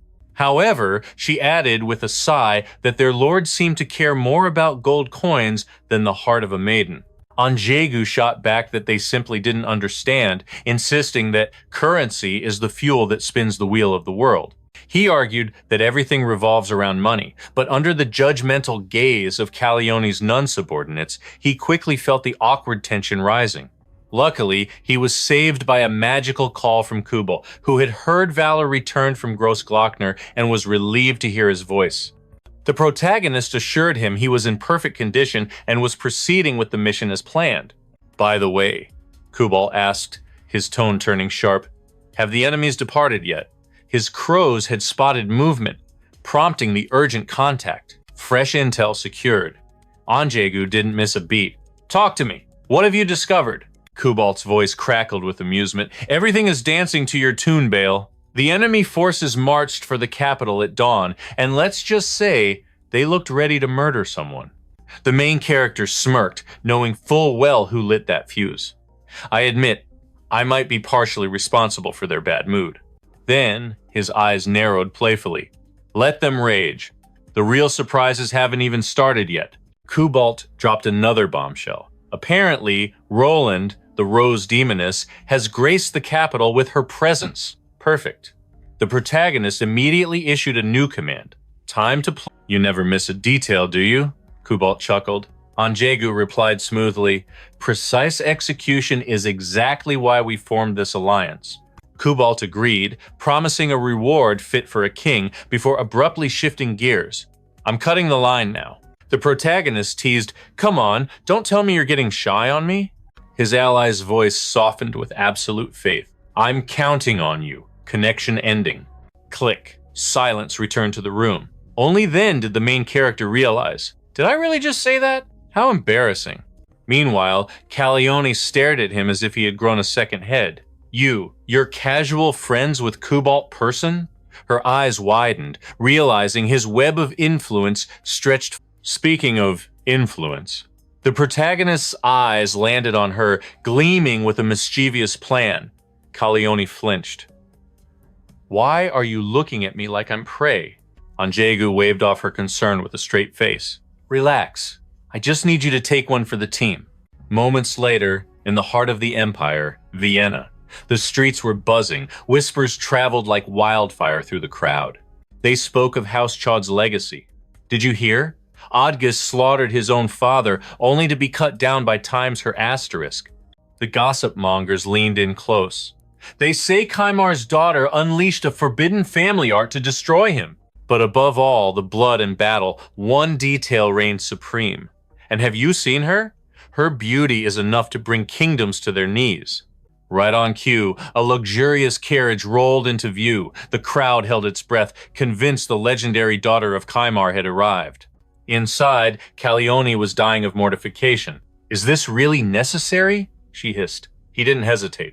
"Absolutely," he declared. "Your face is a strategic nuke, and I intend to launch it." Calione protested. "I wield blades and axes, not whatever this is." But he shuddered. "You're wearing a masterpiece of a dress," he scolded. "Stop speaking like a barbarian." She shrank back. "I hate this. Being the center of attention makes my skin crawl, and I have zero clue how to act like a lady." Jaegu sighed. "It's not rocket science. Just rest one hand elegantly against your cheek, place the other gently on your knees, graceful, deliberate. Combine that with the most dazzling smile you can fake. Do that, and the city is yours." Calione's patience snapped. "Are you insane?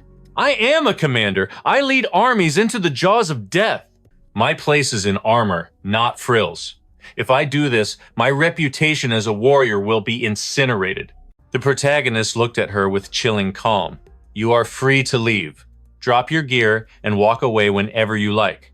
But as long as you are part of my squad," he warned, dark authority lacing his voice, "you play by my rules." Checkmate. Calione swallowed her pride. Defeated, she lifted a hand to her cheek and smoothed her dress over her knees. Then she unleashed the final weapon. She forced a smile so enchanting it could stop a heart. The window opened. The crowd gasped in unison. Even burning with shame, Calione held the pose like a statue. It was an instant critical hit.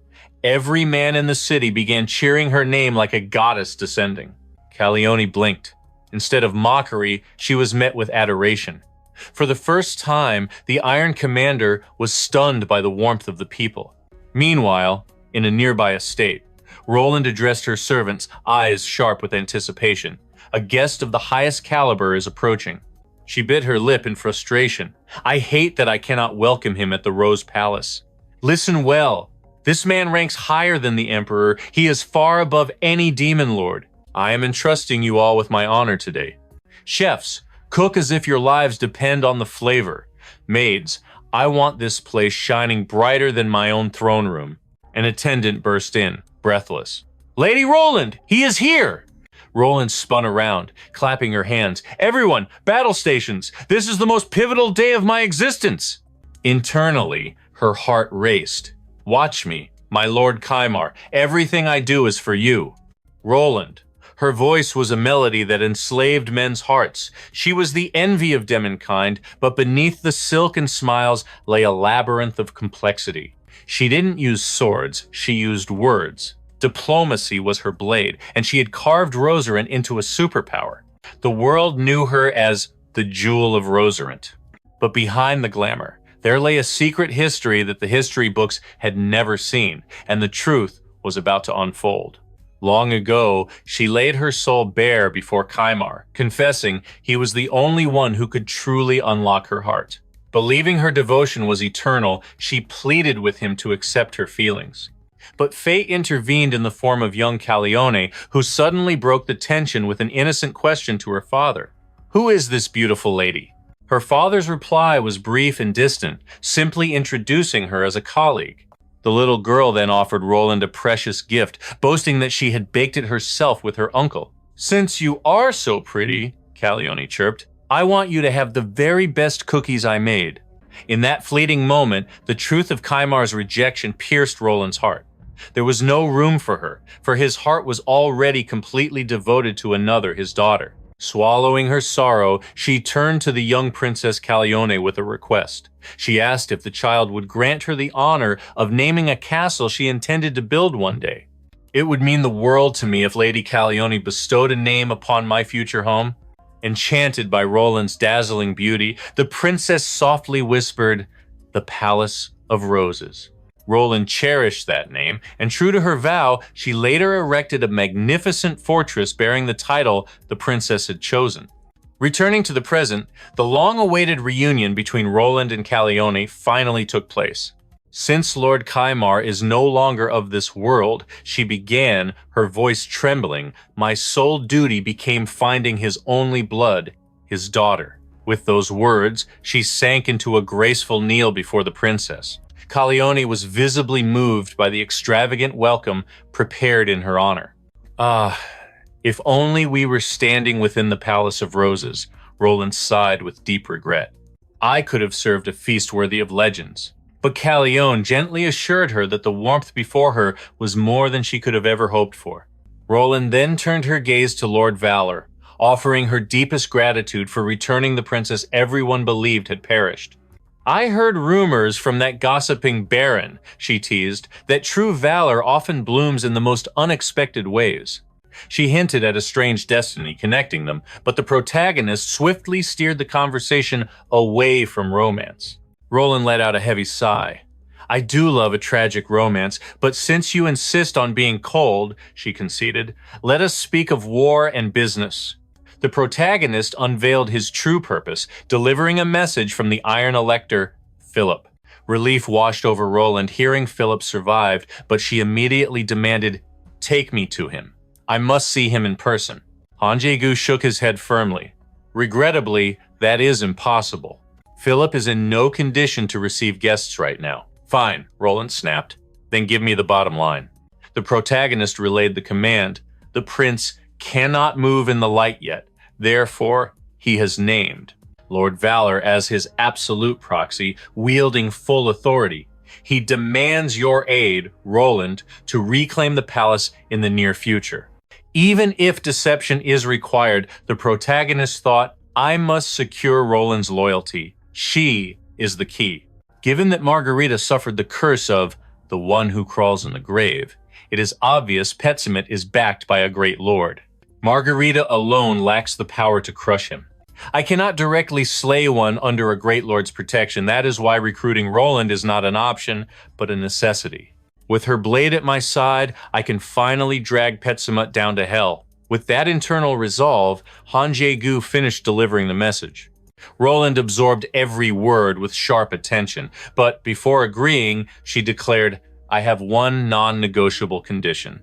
She pointed out that Lord Valor must be aware of her current crisis. The protagonist instantly deduced she meant the suffocating economic blockade.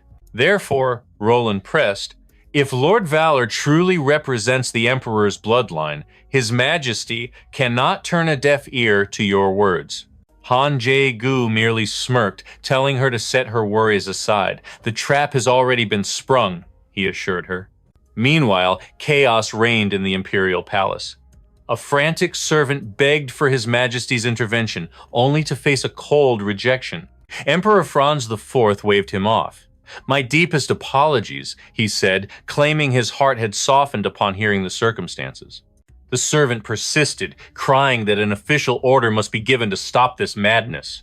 But the emperor, barely bothering to hide the mountains of gold surrounding his throne, refused to budge. Despite the debt agreement, the emperor mused, they were kind enough to offer a tribute to the empire. Besides, he added lazily, I hear the Valia Merchant Guild is backing the debtors. The servant, tasked by his master to sway the emperor to void the deal, now stood paralyzed in total defeat. He would have to return to his master and confess his catastrophic failure. At that critical moment, a royal guard announced the arrival. Lord Valor is here to see you, Your Majesty. The emperor granted immediate entry. Striding into the hall, the protagonist declared, it is a supreme honor to stand before the son of the empire. Introducing himself as Valor of the St. Door family, he pledged his service to the throne. I have been waiting for you, the emperor grinned. He then glared at the servant. And ignore this fool. He is nothing but a glorified errand boy. Undeterred, our protagonist made a bold request, a private audience with the emperor himself. With a heavy sigh, His Majesty granted the intrusion. The noble envoy was practically thrown out of the palace gates. Yet, stripped of all dignity, he groveled in the dirt, begging the emperor to change his mind. But his pathetic cries fell on deaf ears. To add salt to the wound, as the guards dragged the man away, our hero flashed a mocking smile and waved goodbye. The young noble was left trembling with pure, unadulterated rage. Meanwhile, far from the capital in the dark fortress of Otagas, the defeated demons recounted their humiliating loss to the demon lord's daughter. Her fury was explosive. She lashed out, reminding them that she had demanded to lead the charge herself. If she had been on that battlefield, she spat, she would have crushed their enemies far more efficiently than that incompetent Calione ever could. In the midst of her tantrum, a servant rushed in with urgent news, but her blinding rage made her deaf to his words. My lady, please, the servant pleaded. The emperor has just declared a total economic blockade on our region. The demon lord's daughter blinked, her anger replaced by visible confusion. Diplomacy was clearly not her strong suit. Seeing her blank stare, the servant, fearing for his life, also looked bewildered. What does that actually mean? She finally asked. But let us return to the capital, where the real game is being played behind closed doors. Gazing out over the sprawling, prosperous capital, Valor voiced his admiration, sensing the weight of His Majesty's magnificent achievements in every brick and stone. He claimed he felt unworthy to even stand there, but the emperor cut through the flattery like a blade, ordering him to drop the act. The emperor saw right through him. In the short time Valor had entered the political arena, he had masterfully manipulated the daughter of Shavizar and weaponized the anti-demon sentiment in key regions. He had even turned potential enemies into devoted allies. So, the emperor concluded, a man like Valor wouldn't be here without an ulterior motive. He demanded to know the true purpose of this visit. To the ruler of the continent, Valor was merely a mouse standing before a predator, foolishly believing he could conquer the world with nothing but a silver tongue. But the emperor's arrogance was absolute. He would not be outmaneuvered by some newly appointed hero. His eyes narrowed as he asked, "What is it that you truly desire?" Without missing a beat, our protagonist played his hand. He humbly requested that the economic sanctions on Rosarant be lifted and transferred to the domain of Odegas, the Demon King. The emperor scoffed. What would the empire gain from such a move? A simple friendship treaty with the Rose Kingdom was hardly a fair trade. Furthermore, he stated coldly that the Black Widow Roland held absolutely no interest for him. But Valor countered, promising she would obey any command. He revealed a secret document, and instantly, the emperor's boredom vanished. The contract stated that Roland herself had agreed to pay a massive tribute of 10,000 florins annually, but money wasn't enough. The emperor scrutinized our protagonist, asking, "Do you have proof that this document is authentic?" Valor didn't flinch. He explained that Odegas was currently the most reviled villain on the entire continent. So, if the emperor were to sanction the Demon King's domain now, he would be hailed as a savior by people across the world. The emperor admitted the plan was intriguing, but he shook his head. There was still not enough justification for such a drastic move. Claiming that politics was not a game of emotions, he dismissed the idea. An irritated Valor couldn't help but think to himself, he didn't say that when he blockaded Rosarant just out of spite, but aloud he pivoted. Odegas perished in the recent Great War. Now, his fanatical followers are preparing to declare total war on the Demon Dragon.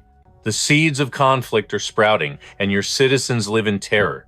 Your Majesty, the time to act is now. The Emperor laughed, remarking that Valor possessed a truly dangerous tongue. He could probably talk the stars out of the sky. Valor bowed in thanks, but internally he knew it wasn't natural talent. It was the power of his persuasion skill at work. Valor declared that his only desire was to repay His Majesty's grace with a humble token of undying loyalty. But this triggered an explosion of rage. The Emperor roared that he would never be seduced by such sweet, sickening lies. He demanded to know if Valor dared to test the patience of the continent's ruler. In a fury, he ordered the guards to drag Valor from his sight immediately. Our protagonist was completely baffled, unable to comprehend how things had gone so wrong. Why had the Emperor suddenly turned on him? Sometime later, at Roland's banquet, the atmosphere was thick with tension. Roland shifted uncomfortably, watching her servants feast while she alone felt the chill of dread. Yet, the Emperor was having the time of his life. He loudly declared that he had never enjoyed a conversation as much as the one he shared with Valor. Even our mastermind protagonist couldn't quite wrap his head around the Emperor's sudden change of heart. But the Emperor insisted that from this day forward, Valor was to address him simply as Uncle, discarding all stiff formalities. Deciding to ride the wave, Valor called him Uncle without hesitation. The Emperor beamed, saying that word sounded far sweeter to his ears than any royal title. Meanwhile, outside the palace walls, the noble who had been tossed out earlier could only gnash his teeth, consumed by the green flames of jealousy. Seeing the Emperor favor Valor so openly ignited a firestorm of jealousy within him. That seat of power rightfully belonged to him, not some upstart. He simply couldn't fathom how Valor had ascended to heavens he could only dream of reaching. Suddenly, a shadowy ally broke his trance, questioning the wisdom of abducting the Lady Valpurgis. Another cloaked figure stepped forward, voice dripping with caution. This path was walked on a razor's edge. Perhaps they should reconsider before it was too late. But the ringleader of this conspiracy scoffed at their cowardice. There was no turning back now. If they hesitated, their entire bloodline would face ruin. They had to strike with the precision of a viper, swift, silent, and deadly. Meanwhile, our hero finally retreated to his sanctuary, his body heavy as lead and drained of all vitality. Calione clicked her tongue, chiding him for accepting every cup offered. Jaegu just chuckled weakly in the world of nobility. Drinking was just another form of warfare. He boasted that 7 rounds used to be child's play, but right now, sleep was the only prize he craved. But peace was a luxury he couldn't afford. Kubalt's urgent transmission shattered the silence. Nursing a splitting headache, our hero tried to dismiss the call, but Kubalt's voice cut through the haze like a blade. This was no time for jokes. It concerned Valpurgis. The mere mention of her name sobered him instantly. The situation had turned critical. Meanwhile, deep within the ominous walls of Castle Odgus, the Demon King's daughter declared that hesitation was a luxury they could no longer afford. Her name was Marbet Vash, and her eyes burned with the need for vengeance. To avenge her father, she vowed to devour the very heart of the demon dragon if destiny demanded it. Her command thundered through the halls. Every warrior capable of holding a blade must prepare for total war. They were to undergo training from hell, stopping only when their bodies broke or they were ready to kill. She yearned to march on Gross Wagner immediately, but her advisor dared to whisper words of caution against such reckless haste. The Emperor had already strangled the region with an economic blockade. Worse yet, Valpurgis had performed the miraculous resurrecting Saint Margarita herself. With the blockade on Rosarin lifted, Roland would surely join the fray. The situation was spiraling into a catastrophe. The servant pleaded with her to tread carefully, lest their grand ambitions crumble to dust. But Marbet Vash remained deaf to fear. She declared that no obstacle would bar her path, especially not the weaklings who dared to oppose her. Back in the dungeon, Valpurgis glared at her captors, demanding to know the reason for this treacherous game. The conspirators sneered, revealing their hand. She was merely a pawn to force the Emperor's submission. He boasted of their fortress's ironclad defense, surrounded by deep waters. Even the mighty Byrons would break their teeth trying to breach these walls. In his arrogant mind, their victory was absolute failure, was a mathematical impossibility. Valpurgis laughed in their faces, mocking their stupidity for thinking mere gates could save them. "Silence!" the enemy barked, his composure cracking. "You have quite the mouth for a hostage," he spat. "Are you praying for that bastard Valor to save you?" Just speaking the name summoned the memory of his humiliation, fueling a rage that burned in his gut like acid. Valpurgis smiled coldly. "The shame you feel now is nothing compared to what awaits you," the enemy scoffed. "Empty threats from a caged bird. You are utterly alone." But before the words could settle, a panicked lackey burst in. The enemy was at the gates. Outside, the perimeter was already breached. X reported that the elite strike force was assembled, save for Pythonim, who was on a covert operation. They were poised to strike at his command. Kurarak eagerly asked to join the bloodshed, but the protagonist raised a hand, silencing the chatter. "Our objective is simple. Secure Valpurgis and erase the Ritter clan from history. They have crossed the final line." His eyes glowed with cold intent. "I was content to let them live in the shadows, but now I will see this hunt through to its bloody conclusion." Like a storm, they breached the compound. The protagonist barked orders to X, splitting their forces to crush the enemy in a pincer movement. Kurarak whimpered, begging to follow his master, but X cut him off with a sinister grin. "Oh no, little one, you are coming with me." Even Jaegu dismissed him, ordering the creature to support X. Kurarak trembled. Facing the enemy was one thing, but being alone with X was a nightmare of its own. Jaegu sighed, his patience wearing thin. "I have no time for cowardice. We move now." Inside, the conspirators watched the carnage unfold on their screens. The leader's blood boiled with toxic hatred the moment he saw Jaegu's face. His grip tightened around his blade until his knuckles turned white. He had dreamed of this moment, the exquisite pain he would inflict. "Just the thought of killing him makes me tremble with joy," he muttered, launching himself into the fray. The Ritter commander screamed for him to hold formation, but it was too late. Meanwhile, Valpurgis felt a familiar aura approaching. He had come. A whisper of hope touched her heart. "He always comes for me. Always." From the moment their paths crossed, he had been her shield. But gratitude quickly soured into a burning rage at her own weakness. She didn't just tremble, she vibrated with raw mana. The stone pillar binding her began to fracture under the sheer pressure of her exploding fury. Elsewhere, Ritter cursed his luck. The plan was flawless until that damned servant interfered. He should have handled the capital personally. A sudden, sickening crack echoed through the room. He froze. The Countess of Bern was no longer a prisoner, she was a predator, set loose. He questions how the paladin shattered the reinforced barrier, yet his arrogance blinds him to the truth. Believing she is helpless without a sword, he foolishly strikes first, only to be caught completely off guard by her martial prowess. Valpurgis does not merely counter, she unleashes a devastating blow that shatters her opponent's blade into dust. Ritter feels a flicker of fear, yet his pride screams that he cannot lose, until a brutal right hook connects with his jaw. The impact is so severe he spits out a broken tooth, while Valpurgis declares that she is done relying on the strength of others. She intends to end this enemy with her own two hands, and though Ritter tries to argue, his crushed jaw barely allows him to speak. He manages to stammer a pathetic excuse, claiming he was never truly part of this scheme to begin with. Valpurgis coldly dismisses his pleas, stating his excuses mean nothing, but before she can deliver the final blow, Ritter screams out, "You monster!" he cries, to which Valpurgis retorts that it is rude to label a lady as such, just as a terrifying presence approaches the battlefield. Ritter bursts into manic laughter, announcing that his true monster has finally awakened to challenge hers. He calls forth the beast named Igor, commanding it to protect him, while elsewhere, our protagonist checks his coordinates. Kubal confirms his location, reporting via the familiars that a dangerous entity named Igor has just manifested nearby. He reveals that Igor is a living weapon, the very creature responsible for the legendary massacre at Ritter's castle, a being of pure brutality.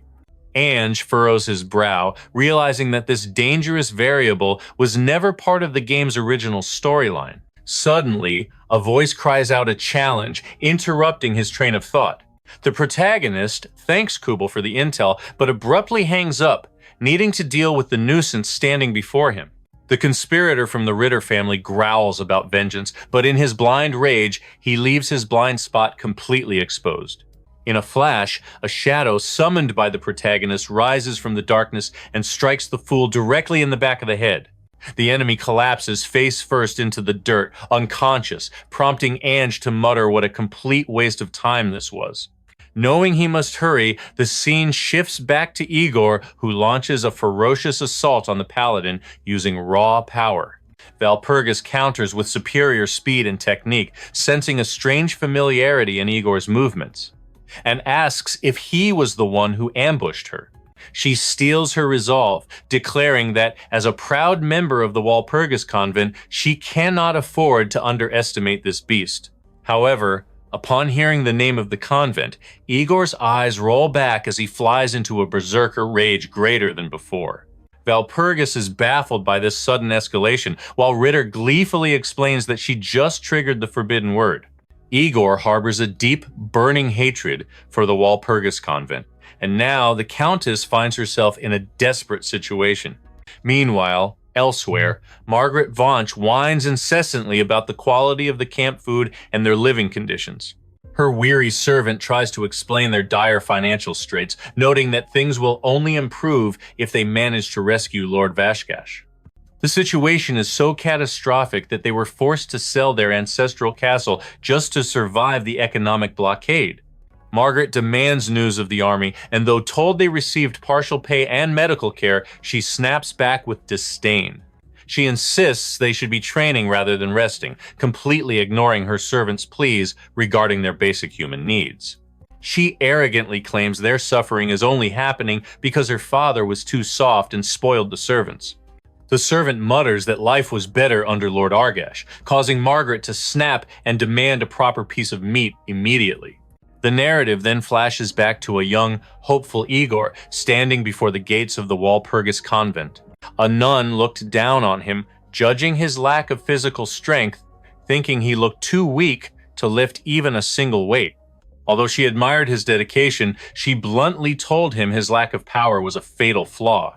But the final nail in the coffin was the simple fact that he was a boy, and the convent strictly accepted only women. That rejection birthed a grudge that Igor carries to this day, attacking Valpurgis solely because she reminded him of that childhood trauma. Ritter laughs, claiming an enraged Igor is unstoppable, but then he accidentally utters the convent's name and becomes a target himself. Valpurgis cannot comprehend why he hates the Holy Order so much, yet she can feel a profound, heavy sorrow behind every one of his punches.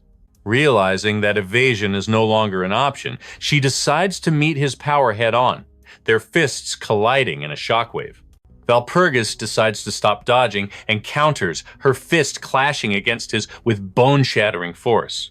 Igor feels the weight of her blow, which only fuels his fury as memories of the nun's rejection play on a loop in his mind. He recalls how he trained until his body broke, pushing so hard that he lost all his hair in exchange for power.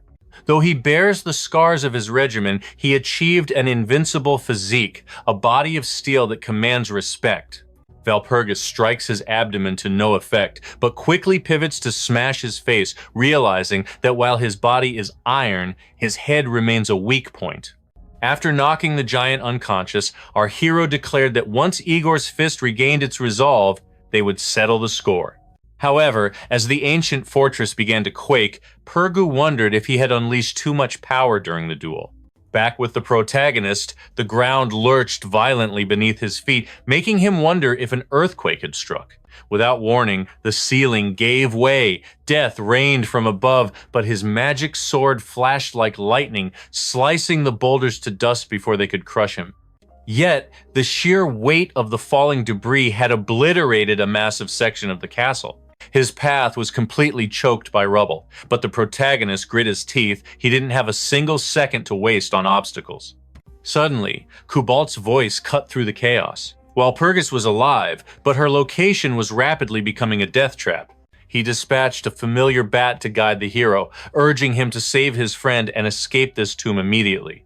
Elsewhere, Walpurgis clung to hope, believing that Lord Balor was on his way to save her.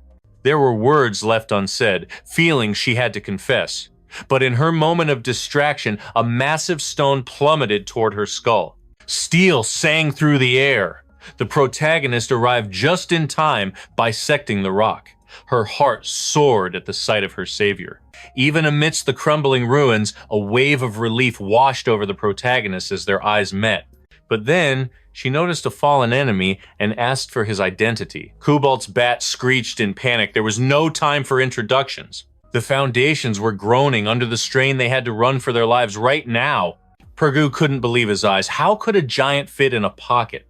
The protagonist had stashed Igor in his inventory, refusing to leave even an enemy behind. Walpurgis didn't say a word, but she knew the truth. Lord Balor possessed a heart as vast as his power.